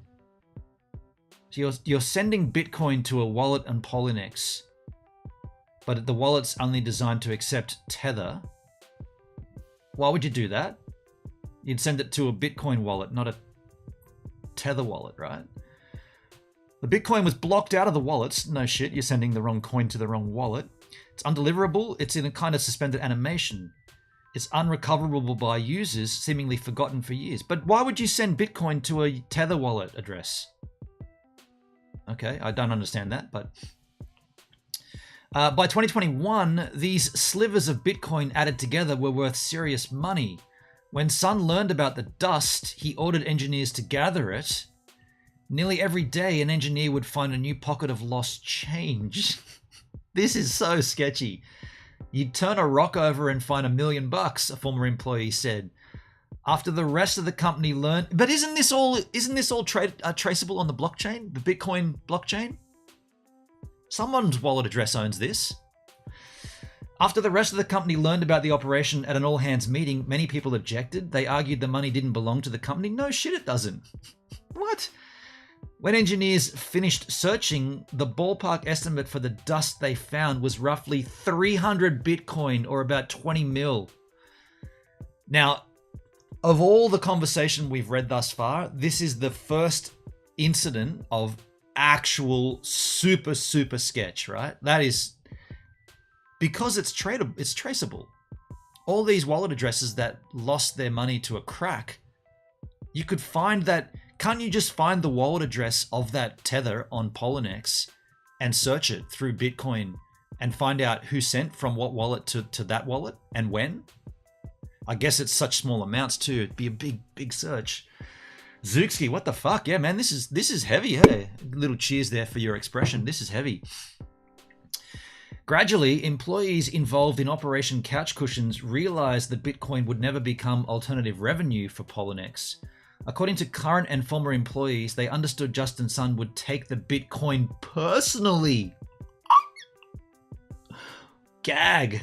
I just gasped and gagged. So Justin Sun will be like, well, we can't use that in any other way, so I'll take it.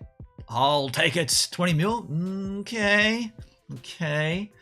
According to a former employee, Sun continually asked people involved with the project one question: where's my 300 Bitcoin? Wow. Over the course of 4 hours in hundreds of transactions. Okay, so this is traceable and they traced it. Nearly all the Bitcoin dust was siphoned out of thousands of old Tether wallets. All told, it was 230 Bitcoin, or a little over 10 mil. Oh, goodness gracious me! Sergeant Bob hidden in plain sight on purpose. Right. It should be, now that why I wouldn't rather have money in my hand. Okay. All the dust landed in an anonymous wallet, which you could assume... I'm not writing the story here, but you might want to assume where that wallet was held. Probably in the Seychelles. Possibly linked to somebody. Within half an hour, the no-name wallet transferred almost its entire haul into one of Polynex's communal wallets. Here, the dust trail is lost amidst flurries of Bitcoin being withdrawn and deposited by Poloniex users. Damn, dude. So it's laundered. It's been laundered through Poloniex. Shit, man. This is hardcore, right? Hardcore to the tune of 20 mil. Standing back and looking at the blockchain transactions, former employees said that unfreezing and transferring massive amounts of Bitcoin dust in synchrony could only be executed with a script of code written by Poloniex. By all indications, the day before the dust was grabbed from thousands of wallets, those wallets had been disabled. And all these are links, right? If you want to go and look at them yourself, you're welcome to. In the unlikely event that thousands of users somehow organized themselves to selflessly give away their dust, the fact that the wallets were seemingly inaccessible would make it outright impossible. One former employee pointed to a clause in Polynex's terms and conditions that allows them to deduct a dormancy fee. So they wrote this into their terms and services. To them, it looked like the terms and conditions could have been changed to at least provide a policy cover to take the Bitcoin dust. Despite Justin Sun's demands for the Bitcoin, there was no obvious blockchain evidence he received it personally. This is true. It's just an unidentifiable wallet address. So at that point, I want to make a point. You can conclude what you want of who the owner of these wallets is. That's up to you to deduct and to deduce. One thing you can't discredit is that this happened. The blockchain doesn't lie. So this happened regardless of who took it. or not regardless. By the way, I've got to just turn this. My AC is hitting my face and it's freezing. It's cold. Let me just turn this down. What I'm trying to say is that the transactions occurred regardless of whether you want to pursue where they went. The transactions happened. The blockchain does not lie. It happened. Who received it is arguably the discussion point. Now, you can assume what you will. Former employees explained that the Poloniex communal wallets have so much user money pumping through them 24/7, they incidentally obscure any money trail. But ultimately, the legal distinction between Sun himself or Poloniex taking the money may be moot. Kind of what I just said, right? Andrew Verstein, a UCLA professor and lawyer specializing in cryptocurrency and financial crime, told me that because Sun is the sole owner of Poloniex, he would be responsible anyway. Oh, that's interesting. It's definitely a crime to convert customer funds for personal use, he said. Sergeant Bob, interestingly, it takes only about 20 to 30 seconds for my chat to get to your chat halfway around the globe. That's pretty cool. That's pretty cool. Julia, unbelievable. Is he accountable? I mean, it looks like I'm choosing for a high-speed chat.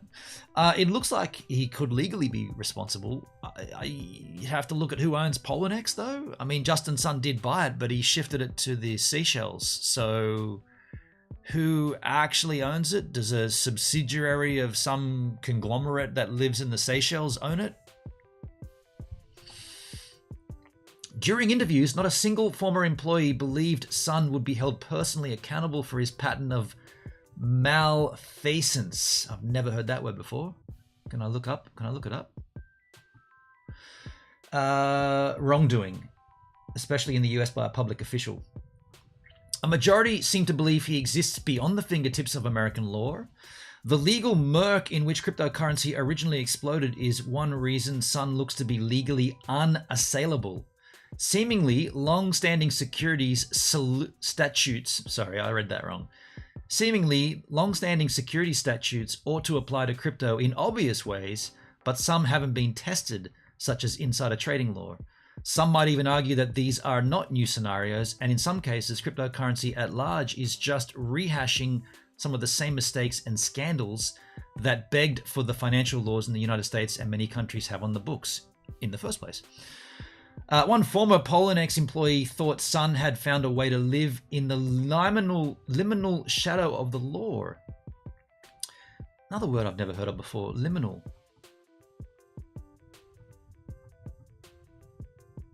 Relating to a transitional or initial stage of a process. Makes sense when you consider that there is no real clarification of security versus a utility.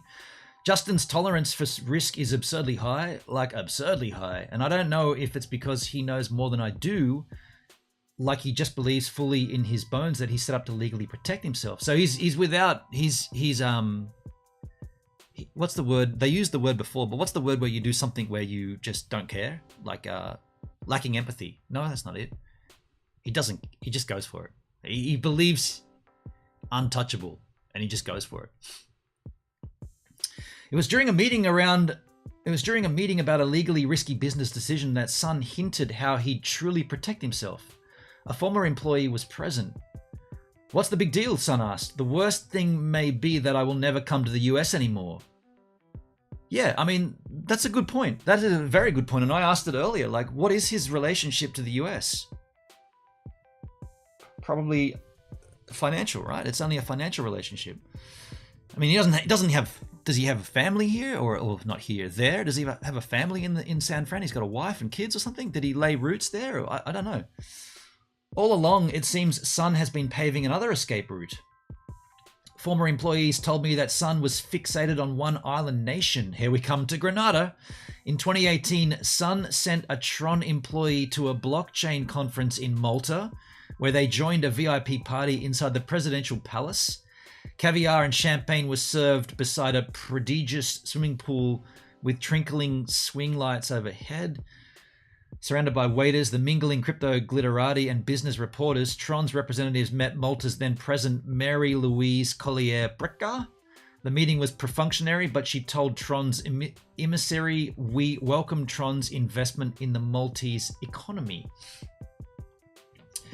Maverick mentality, Zook. Yeah, Maverick. The Maverick mentality. The next day, the Tron employee went to the offices of Malta's Minister for Economy and Industry, Silvio Chambri.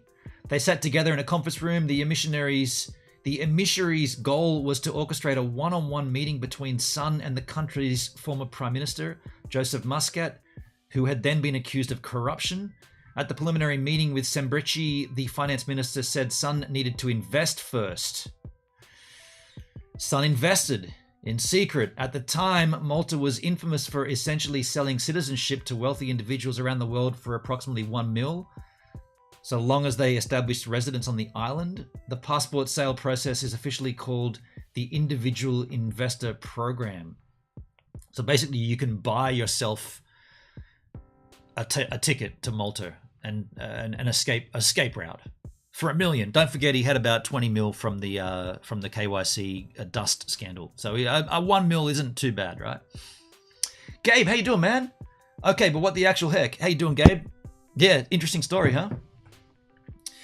This program was wildly criticized for being susceptible to corruption, including by the legendary Maltese journalist Daphne Caruso Gazzilia, who was later assassinated for her reporting. Malta's government did not respond for a request for comment, neither did Silvio Chambri. Okay, no surprises. He knows all the dodgy ones. I mean, if this is a legitimate way to get through and get out, props for finding it, right? Sergeant Bob, when all this went down, most of us were crypto stupid in this country with the Wild West with no rules. Sun's brilliant for taking advantage of it. You could say that. You could say that. He spotted it and he went for it. I'm good. How are you? Yeah, I'm good too, Gabe. I'm good. Or an adrenaline junkie, either or. Right on, Julia. Sun started renting a lavender blue flat in Malta. What the hell? Who cares what color it is? This writing is a little sketchy too. With white ornamental burglar bars over the windows on a narrow street in the resort town of Sliema. This whole sentence could be, Sun rented a flat in Sliema.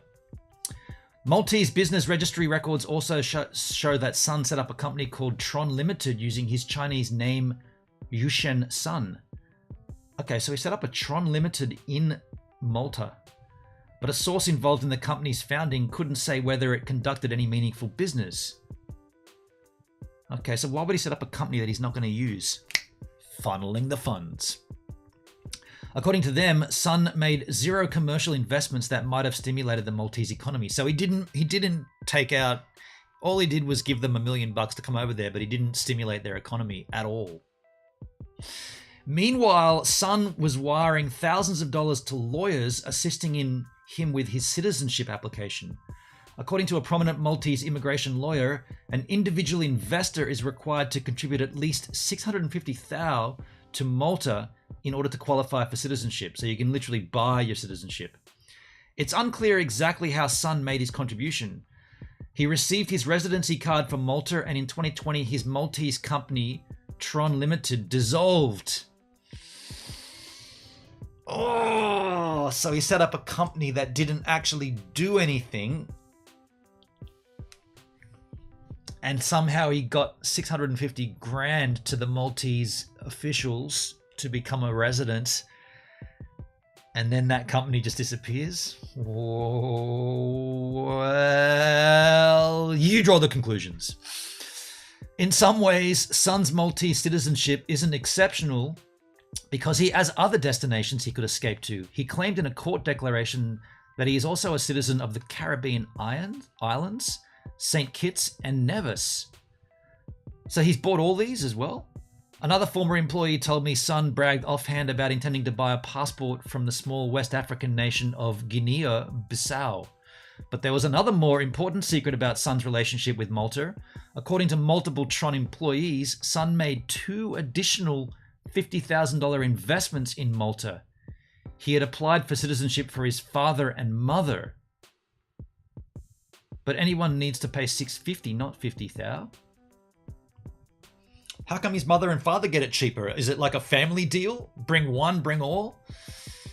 What did his mother and father do that they needed to escape China, though? That sounds more like, I want to get you out of that place because it's all gone to hell. China sucks. Come over here to Malta. That's what it sounds like. Dirty Rotten Rascals, Sun is crypto version, Shanghai. Sun's desire to bring his parents along suggests Malta could be his final destination if he gets caught in the crosshairs of regulators in the US or China. The other nations he claims paper allegiance to seem to serve more fleeting interests. After all, if you don't live in a place you don't owe anything. Sun is something of a connoisseur of bank accounts. When Sun said he would chase citizenships for Guinea-Bissau, I can't say that correctly, but I'm going for it, he urged a worker to start opening bank accounts there if it worked out. In the United States alone, he controls at least 13 bank accounts. When he opened a checking account at First Republic Bank, he was vague about his occupation, saying he was a technology services provider, told a former employee to never disclose his cryptocurrency work to bankers. He also told them that banks froze his money so frequently he needed to spread his fortune across numerous accounts. The employee believed Sun's bank account strategy was designed to avoid becoming ensnared in anti-money laundering laws. For cryptocurrency moguls like Sun, cashing out vast sums of crypto can be an intractable problem. The traditional finance system has historically steered clear of cryptocurrency. Okay. It just gets sketchier and sketchier, Sergeant Bob. This is becoming super sketchy, right? Given the dust situation at Poloniex and claiming 20 mil and then paying for citizenships in Malta, many of Sun's bank accounts could just be waypoints for moving money. As a former employee who knew about Sun's banking speculated, if he has to cash out all of his cryptocurrencies, he has to do it outside both the US and China, where they're closely scrutinized or banned. What a pirate, Julia. According to another former employee, Malta was not just a physical escape route, but a monetary one. Citizens of Malta have access to banking throughout most of Europe. Allegedly, Sun urged an employee to submit applications to open 8 bank accounts in Malta. A potential explanation for Sun's excessive number of bank accounts came from a former close associate of Sun's, who told me he looks for ways to pay as little in taxes as possible. As one former employee succinctly put it, he thought taxes were stupid. I mean, he's not alone there, right? But you can't lock him up for that. As the close associate of Sun explained, every billionaire, that's all they think about: tax evasion, tax optimization. I mean, that's everyone. That's every business, right? Sergeant Bob, in what universe does a currency-driven ambassadorship in perpetuity somebody got paid? Yeah, totally. I mean, if you can buy a citizenship, you're already down the wrong trail, right? Gabe, bit off topic yesterday, but surf looked good. Oh, my surf. Thank you, man. Thanks, Gabe. It was fun out there yesterday. Multiple former employees told me that Sun can never return to China. Sun dodged the ICO ban, and in the midst of the trade war, he ignored the Chinese authorities' attempts to contact him and demand he abandon a highly publicized lunch with Warren Buffett, to which he also invited Trump. In retaliation, the Chinese authorities detained 6 senior Tron employees and tried to sully Sun's name in the press with corruption allegations. In the chat, I Spike filmmaker Biker Live. G'day from the West Side. Money makes the world go round, or does it? The global puppeteers. G'day, by the way. Little cheers there. Global puppeteers who run the human race are so attached to money that it's evil. Okay. Good to have you. Interesting. It seems that Sun then began making amends to the Chinese officialdom. In China, many citizens are required to read communist writings inside a smartphone app called Study Zai Strong Nation, which is a pun in Chinese alluding to its intellectual father Xi Jinping. It usually features doctrines of the Communist Party, but recently the app published a piece about blockchain tech written by Justin Sun. His exact relationship with the Chinese authorities has been difficult to surmise, but he was recently appointed to an academic position at the Central Party School for the CCP to promote blockchain development. On the surface, it looks like Sun has made a strategic pivot back to China, possibly out of self-preservation. So at one point, he was trying to escape China for his ICO, from his ICO. He sought refuge in San Fran, and then he came back, and now everything's fine in China? What's that thing you're doing with your fingers, man? Oh, it symbolizes money. Everything's okay in China for him now. Everything's okay for him in China. Why do you keep rubbing your fingers? No, it's just, I'm just doing it. What are you doing it for? No, I'm not. It's not. I'm not. Part of Sun's self-titled ambassador in perpetuity to Grenada. The sudden turn in Sun's relationship with China seemed inexplicable. After all, the authorities had alleged he was corrupt. Yeah, so how did that change? There's evidence that he may have reconnected with the Chinese authorities in secret. What are you doing that with your fingers for again? I don't know, dude. The strange story begins with a distressed phone call. Something rubbing against your fingers again, man. Not long after Sun first arrived in San Fran, he disappeared for months and was completely incommunicado. Uncontactable. Eventually, an employee got a hold of him and asked where he was. I'm in the forest with this lama, he said. The term lama is often reserved for Buddhist spiritual leaders. You cannot be bothering me right now, Sun went on. You can't understand what kind of pressure I'm under from the leaders. A lot is on the line. This didn't seem to be some wavy spiritual retreat attended by Silicon Valley tech founders. As the employee pushed Sun for more details, he started to crack, his voice filled with an assertiveness but desperate stress. You don't understand. I'm a slave. My time is not my own time. My body is not my own. He kept repeating that he needed to please leaders. Strange, right? So what? He was being held against his will? And he couldn't get out of it, no matter what he tried? That's a strange twist. I thought this was just about DLive. It's more than I could have ever expected. DLive hasn't even come up in this article. There's no mention of DLive as yet. Maybe he had no choice. He always has a choice, right? What are you doing that thing again with your fingers for? No, I'm just illustrating a point. He always has a choice, right? When Sun returned to San Fran from his visit with the Lama, he ordered an employee to send 2 Google Fi phones as a favor to someone at a Beijing address. Make sure this leader is taken care of and gets what he wants. The recipient's name was Brother Rainbow. Far out, dudes. This has taken an absolute twist, hasn't it? This is news. I did not know about this. An employee learned that Brother Rainbow wanted the Google Fi phone to read news normally censored by China's so-called Great Firewall. The former employee insisted that Sun had a powerful Chinese contact who could protect him, and they think Brother Rainbow plays a part. The Google Fi phones were sent to Brother Rainbow at an address which, according to satellite images, is a residence within the so-called Zone 1 of Beijing, the ancient downtown widely known to be reserved for government officials and celebrities. Sometimes second and third generation descendants of some of the highest ranking Chinese Communist Party officials live there, some of whom were Chinese Communist Party founders alongside Chairman Mao. Wow, this is dark now, dude. What? This is becoming sinister.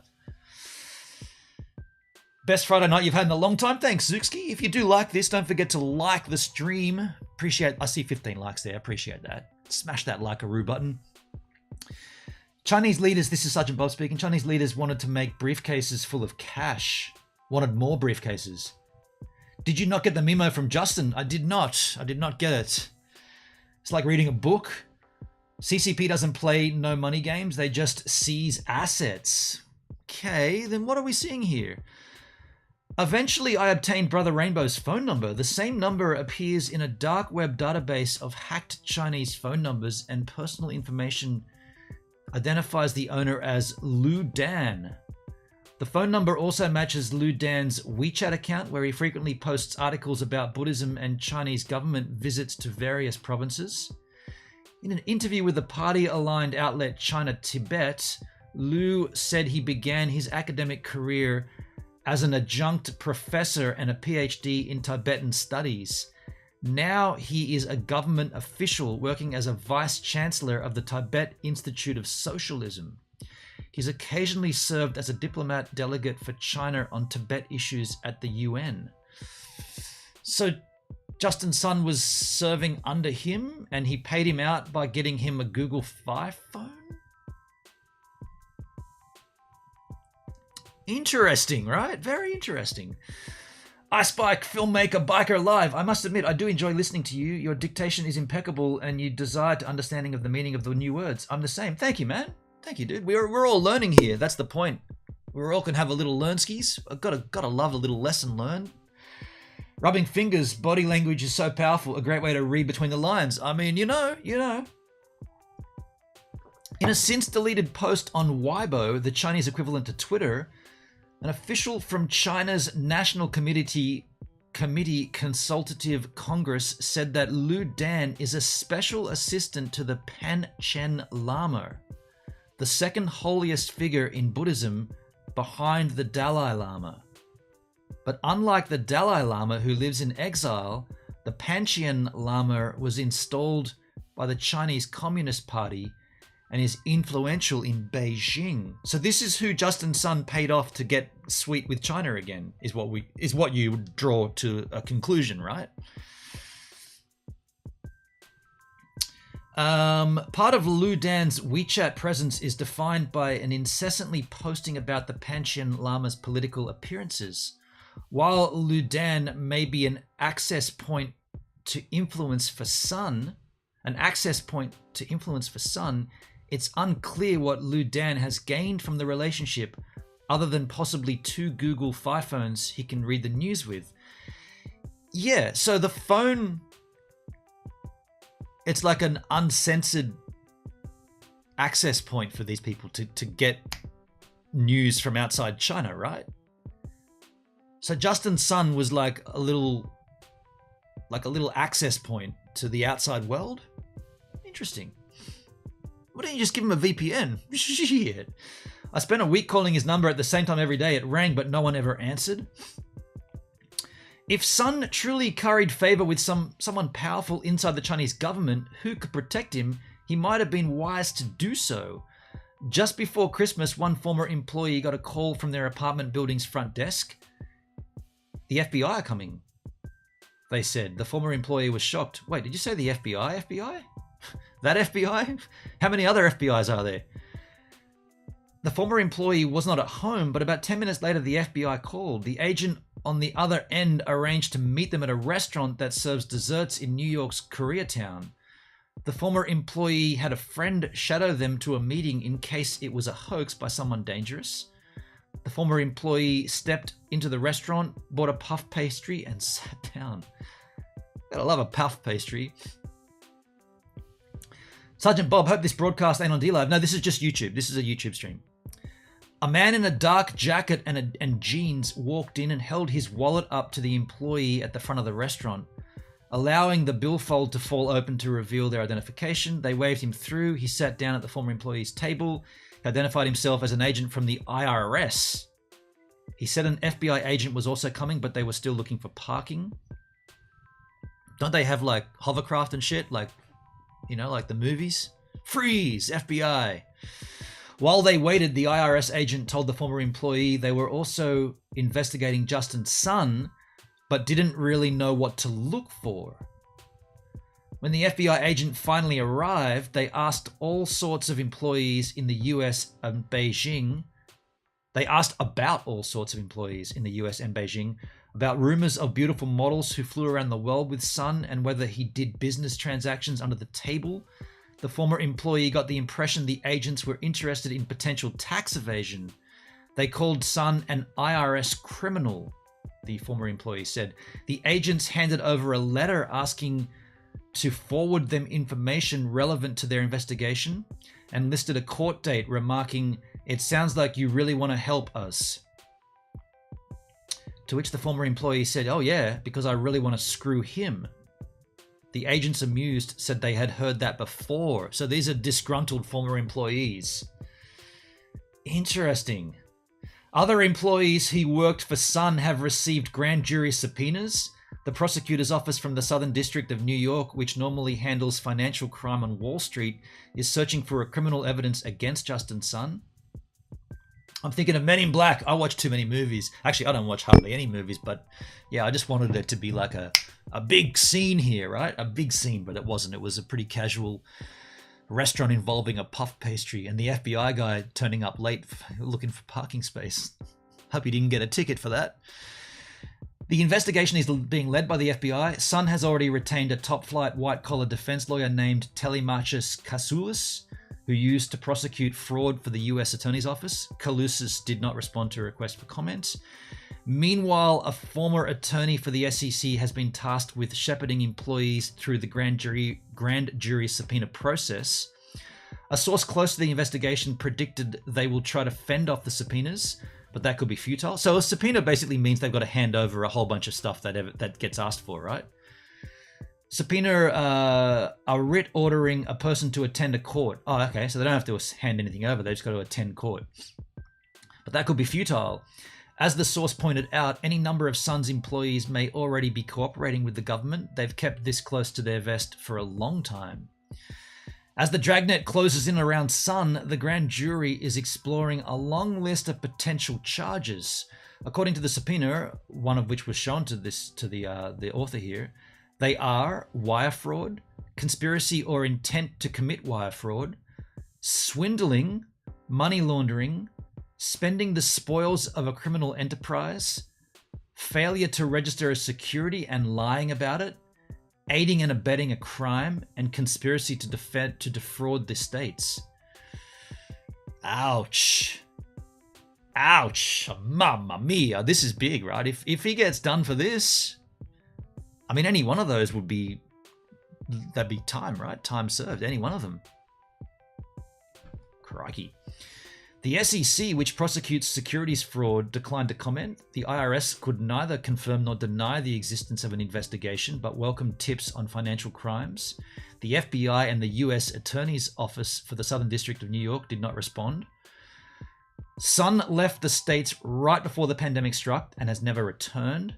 So he can never come back to the States. As soon as he lands back on US soil, they're going to nab him, right? When was this article written or published? I think it was March. Let me just scroll all the way back to the top. I think it was March 8th from memory. Good question, Sergeant Bobsky. March 9th. I called March 8th, March 9th. So earlier this month. Let's get down to the end here. Cryptocurrency is full of colorful personalities and idealistic people who want to push the possibilities of finance. I think there are a lot of people who really believe in the power and the promise of crypto, and in a lot of ways, it is a really sort of a generous giving community, a former employee who worked closely with Sun explained. I think that makes you too trusting, and I think con artists everywhere can spot an easy mark. Unfortunately, the crypto community is just awash in easy marks. So he's alleging that Justin Sun knew this and leveraged this kind of like easy targets and used his crypto assets, namely Tron and BitTorrent, to facilitate an easy monetary scheme. That's what it sounds like. Or they will nab him anywhere, Zook, you think? These easy marks are not just everyday investors. Many are people who work in crypto, a combination of delusional optimism, as one former employee described it, and a lack of legal guidance from regulators has allowed an atmosphere of anything goes to fester. There were employees at Poloniex who were unsure whether Sun's Bitcoin dust heist was illegal or not. You thought that might have been legal?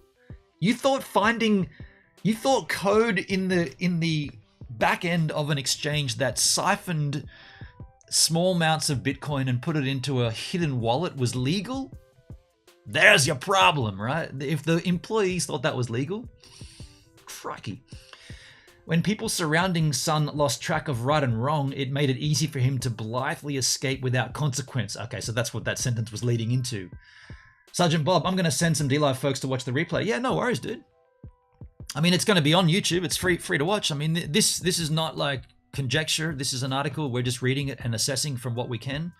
I'll give my statements on it at the end. We're almost at the end of the article, but I'll give my points and my statements and my concerns. But Sun's endgame is unclear. The past 2 years, he spent millions on art and NFT auctions, bagging a 500,000 digital image of a rock and a 78.4 million sculpture by Alberto Giacometti on the other. He also revealed that for a cool 28 mil, he won Blue Origin's auction for a seat on one of its craft destined for space. Maybe he doesn't even want to come back to Earth. Maybe he wants to Wen Moon. Sun also announced he's now Grenada's ambassador to the World Trade Organization, where he says he'll advocate for favorable cryptocurrency policy. Because of the new title, one of his senior employees issued proper guidance to workers on Slack for how to correctly refer to Sun as His Excellency. Is that a legal thing? Now that you're an ambassador, you have to be known as His Excellency? It has to be said for all to know. It's fair. Yeah, Zook. This is not me making anything up. I'm reading a report here and drawing our own conclusions. But we got to call him His Excellency. Former employees speculated that the ambassadorship is a play for diplomatic immunity, but so far he's most notably used his public office to promote Tron. Sun met with Russia's representatives to the WTO after their military invaded Ukraine and tweeted, "We discussed humanitarian use case of how blockchain like Bitcoin and Tron can be implemented for Russian civilians who lack access to financial payment systems." So let me read that again. Tron met with Russian representatives to the WTO after the war began in the Ukraine. Justin Sun tweeted, "We discussed humanitarian use case of how blockchain tech like Bitcoin and Tron can be used for Russian civilians who lack access to the financial payment system." So, and then they deleted that tweet. We deleted that tweet. So what we're seeing there is Russians have been blocked out of everything because of the sanctions. One of the main things is finances.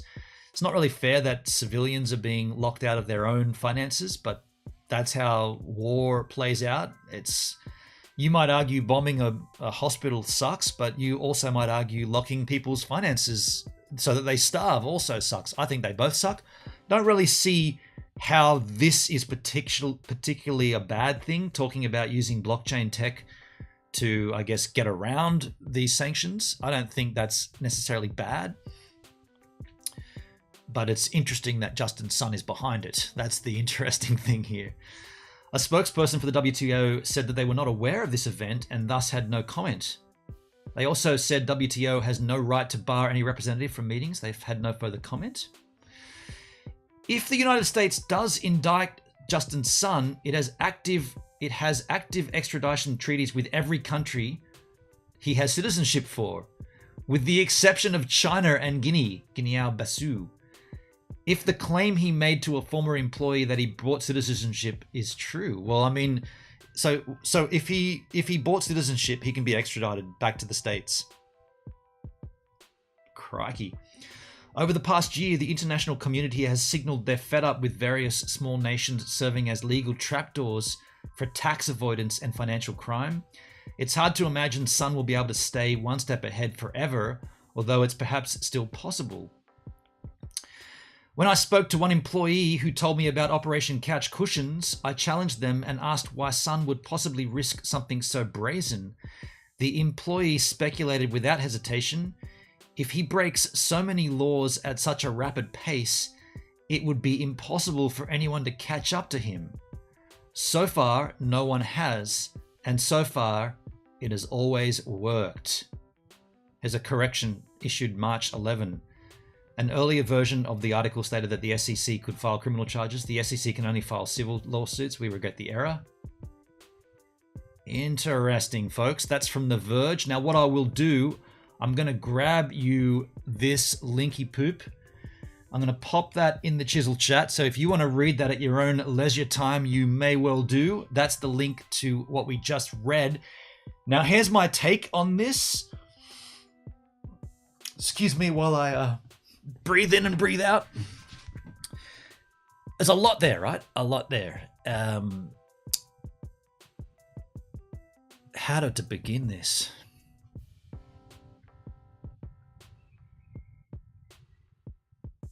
DLive, my take will obviously involve DLive because that's my concern here. DLive will more than likely go under. If this is the man at the helm, excuse me, which it is, Justin Sun is the owner of DLive. This is the guy running the show. Now, all those comments and all those allegations we read, merely comments, merely allegations, aside from the last part about the FBI and the IRS after him, those two things, those 2 points are factual. You would have to consider what that means for his assets, one of them being DLive. If he does get nabbed, get picked up, and get charged, what then happens to the assets he owns? I don't really care about other assets, but I'm specifically talking about DLive. What happens then? It either gets sold on, right? Assets get held by the IRS, by the FBI. They seize and hold, and then what? Do they sell them on, or do they just get disbanded?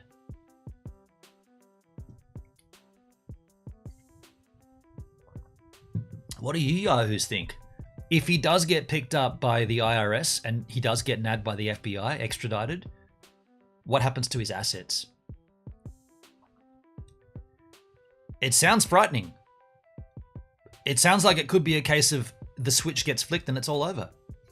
At one point, it's running, and then the next time you hear Justin Sun got picked up by the IRS, but the FBI grabbed him on extradited charges, and the next thing you know, DLive is gone.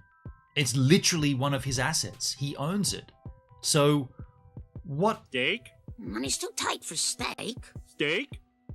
Well Hey, done, dude. Zuxki, thank you, man. Thank you for the €20. Appreciate you, man. Oh, that's pound, isn't it? £20. Thank you, dude. Well done, dude. Thank you, man. Appreciate that. Add Pete sent Tilly to former DLive as his stream just got. I think he's chosen no ban. Just not. Yeah. You can add that to the Discord, Sergeant Bob. Zuxki says, thanks, dude. This was interesting. Good presentation. Thank you, man. Thank you, dude. It's. I appreciate the financial contribution. Much appreciation. The reason I wanted to do this is because somebody alerted me to this article. I'm not going to name who it was. It's not relevant. It's not important who the person was, but somebody alerted me to it and said, this would be an interesting read. Now, I don't know if they meant read it online, read it live, or just read it yourself. But when I saw what it was about, it instantly triggered up emotions in me, because I've been, aside from today, right? I'm not live on DLive today for obvious reasons. I've been streaming on DLive since 2019, before Justin Sun owned it. So DLive was not owned by Justin Sun. It got bought by Justin Sun. Matter of factly, and whether you agree or not is almost irrelevant, because I know that there are some DLive streamers who will pretend that this isn't the case. But historically and matter of factly, since Justin Sun has owned DLive, the site has gone to shit. Progressively, steadily, increasingly, it's just been on a downward spiral. Complete downward spiral. There's many different reasons for this. There's many different things that have occurred. There's no point going into them now. We've done that many times. We did it yesterday on DLive. We did an IRL stream where we talked about that. If you want to go and watch that, actually, it's on my YouTube channel. We actually, you know what? I'll tell you what. I'll give you a link here. Let's go back over here. I'll go to YouTube. I'll give you a link to that as well. Here we are live right now, but I'll go back to my channel. I'll give you a link because I think you might be interested in seeing this stream here. We get right into it. I won't play it now, obviously, but I'll give you the link in the Chisel chat if you want to go and watch that here. You can see us talk about DLive a little while longer in the stream, but it's a 3-hour stream. But whatever, you can go and have a look. So there's many reasons why DLive is going to the shitters. None of them are ever being addressed. That's like, You can have issues, you can have problems, but unless they're being addressed and fixed and dealt with, you're never going to get out of that lousiness. DLive, it's a closed shop right now, and it has been for a long time. There's always this thing of good things are coming, but we know that's just talk, right? We know that good things are coming is just to keep you placated. Nothing is happening except that things are being removed. The most notable recently, 3 months now without a chest. 3 months without a way to give back to your community. 3 months. This is and longer if you add, you know, people not having access to it randomly for no reason. Someone wrote some code that didn't work or something. 3 months. Now, if something as critical as being able to give to your community, which was one of the things that stood DLive, aside from other streaming platforms, stood it out of the pack. If that's such a thing, such a huge thing on the platform, do you think it would take 3 months to fix it? To fix the monetization of your content for viewers? Been broken. It's been broken for 3 months. My speculation is it's not coming back. The most recent thing is that BTT staking has also been frozen. That's now going on to 9 days where there's been no staking and you can't withdraw your stake. Money's too tight for stake. But the thing is, if you've staked on DLive, it's frozen now. As of the 19th of March 2022, it's been frozen for about 9 days. And the word is from DLive that it may take between 1 to 3 more weeks to have this situation fixed. Now, why does the situation arise? Because Justin Sun redenominated BTT and made BTT old. Now, when this happened, I said, how does that affect DLive? Because we're trading and we're locking and freezing BTT, not BTT old. But BTT old, BTT became BTT old, but the denomination didn't change on DLive. And I was assured that no change needed. It's going to stay as it is. So, and then fast forward 8 days, there's a message from DLive saying, no, it's going to change. We're going to change it. It's going to take between 1 to 3 weeks. Everything's frozen until then, but we are going to change it. Now, here's the thing. Having read that article, I would speculate that there's been no announcement from above, so from Justin Sun downward into the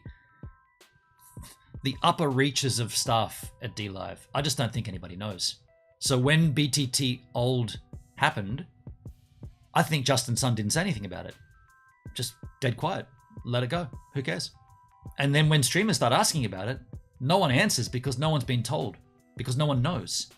And then when it gets to a point where it's a week later and still no one's answering, then Justin Sun has to say something. Well, we're gonna redo staking on DLive.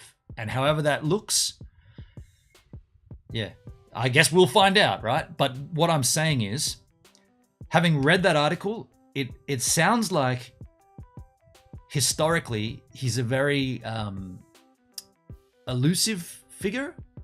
He doesn't. Former disgruntled employees are willing to speak about it. No one came to his defense in this article. No one stood up for him. So is there nobody there that can, like, if nothing's wrong, why didn't we hear that? Why didn't he come out and say, oh, no, everything's fine because of this, and this? Like, where was the defense? There was no defense. No one from his camp defending him, not even himself defending himself. Just dead silence, which is how we've run DLive for so long. Just dead silence. So since he took ownership of DLive, it's been progressively heading south. It's going from great to woeful, and no one's saying anything, which I guess fits into the narrative of what we just read. Let me see what you guys try to say. We got more out of this stream than we ever did from Tidy. I mean, well, don't forget, Tidy's an employee of Justin Sun, so we know that there's people's lives have been threatened, right? Having read that article, you can kind of see why no one said anything while they're working for him. I mean, heaven for... Okay, so... Like I said, if Justin Sun gets picked up and the assets get frozen, is there a potential for someone... I guess this is a question. Is there a potential for someone to buy DLive and then we can still continue? Or does it all go to hell when they nab him? That's why Tidy buggered off. Well, Zook, he actually put out a public statement, or not a statement, but he did confirm in the public Discord, that he still is an employee of DLive. His role has changed, but he is not he's not the head of community English anymore, but he is still employed at DLive. He confirmed that in public.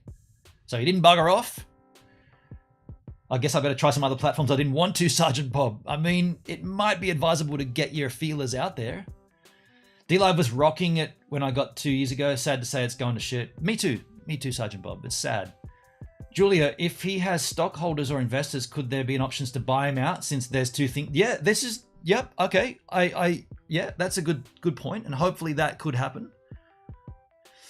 Sergeant Bob, shouldn't admit it, but I never bought a lemon. All my donos came from the chest lemons. That's all right, dude. There's no reason to feel whatever about that. That's fine, man. That's completely fine. That's how the system works, dude. You're playing in the system. That's fine, dude. Zuxki, Benon, this is why I'm still here this is why I still am in there. It's fraud. I contributed, never streamed. Financial ombudsman territory have mentioned to DLive a while back. Interesting. I think I still got about 45 lemons. I guess I'll hit you up with them next few streams over there. Thank you, Sergeant Bob. Zuxi, for his own health, lots of questions he could not answer. Totally understand. Who are you talking about, Zuxki? Are you talking about Justin Sun? For his own health, lots of questions. So he has health issues? That wasn't mentioned in that article, but if he has health concerns, then that's certainly a thing to be factored in. But I want to leave this here now. I want to leave this here with you, and the underlying point I want to make is the bulk of that article was he said, she said, they said, we said, except for the FBI and the IRS part. That stuff is a given, right? And you could go and look through the filing reports and whatnot if you wanted to. But be aware that The Verge, just like any other publication, is out to sell stories. They want you to read the story. So it's going to be sensationalized. Now, I'm not saying none of it happened, but I'm saying it's written for you to enjoy the read. There may be facts in there. No one came in and commented. No one responded to their requests for comments. So take that as it will as well. But one thing you cannot deny is the IRS and the FBI involvement. That's a fact. So therefore, there should be concern, at least to the level of we as streamers on DLive and as viewers on DLive, we should be kept in the loop of what's going on here. Somebody at DLive should be saying, here's what we know, here's the situation, here's the backup plan, or here's the contingency plan if something should go awry. If this happens, this is what we plan on doing. Heaven forbid that it happens, but it looks like it may happen. We know the FBI and the IRS are actively tracking him. They do have extradition laws in countries that he does have residency in. Whether they enact them or not, it's not up to us. We don't know. But what does that look like for DLive? The other issue I've got is, as a verified partner, I feel like I should have these answers and be able to give them to you, but I don't know anything and they don't tell me anything. And from what I understand from speaking with other GPs, like global partners, the top tier on DLive, they also don't get told anything. So you've got this really strange situation where the public knows because there's reports like this out there. There's other articles about Justin Sun. Of course there is. Justin Sun never streams. When he does, he doesn't talk about anything at all to do with DLive. He did a stream the other week and all he was talking about was the protocol. Or the other month. Protocol, protocol, protocol. He spelled the end for DLive in many different ways, but he spelled the beginning for the protocol. So we don't hear anything from Justin Sun. We don't hear anything from DLive staff. We're supposed to represent the platform. Me as a verified partner representing in a less form, global partners representing in the biggest possible form. They don't know anything. So therefore you've got people coming in saying, did you hear about Justin Sun? Did you hear about this? And we don't have anything to give them. Like, I would love to have the facts to be able to give them to you. I would love to have, I thought that's what representing a platform meant. If you're a partner, you're representing the platform. So therefore, you would have the inside information to be able to alleviate concerns. And you'd be able to address situations as they come up. But that's not the case. It's never been the case. In fact, I've never had an email from DLive to tell me anything aside from when people have reported my streams for whatever they think that I've done. That's the only. People have reported my streams because I've said something that's either factually available online. Literally, I've got it from the online sphere, and I've been reported for it. And that's the only time I've ever had email correspondence from DLive. Hey, we're responding to these accusations about you. Can you make sure this doesn't happen again or whatever? So what I'm saying is, it's dead quiet from DLive. I don't know anything. I can't give you anything. All I can do is read the article with you and make our own assumptions and our own assessments. My takeaway is the FBI is a concern. So is the IRS. What that looks like for DLive is anyone's guess. I didn't mean that to rhyme, but that's a good time to end it on, I think. If the company is making a profit, it would be easier to get interest in buying it. Julia, this is true. Death threats include health. Yeah, this is true. Sergeant Bob. Yep, okay. There are always two sides to every story. Let's hear both sides. This is yeah, right on. Yeah. But no one's coming. Yeah, and Sergeant Bob answered you there. The reason we're not hearing both sides is because no one at DLive says anything except for good morning coffee and pineapple pizza and pineapple coffee these days too. That's a new thing. Which means they don't want to, or they're just kicking the can down the road again and again. I mean, it seems like more to me that maybe they've been told not to say anything. I mean, we saw that in the article, right? Anyway, hey folks, thanks for being here with me. Appreciate all the likes. I see 18 likes on this stream. Much appreciation. Please do what I think Zook said earlier, or was it Sergeant Bob? Someone said they're going to send this stream out to other people to look at. Please do.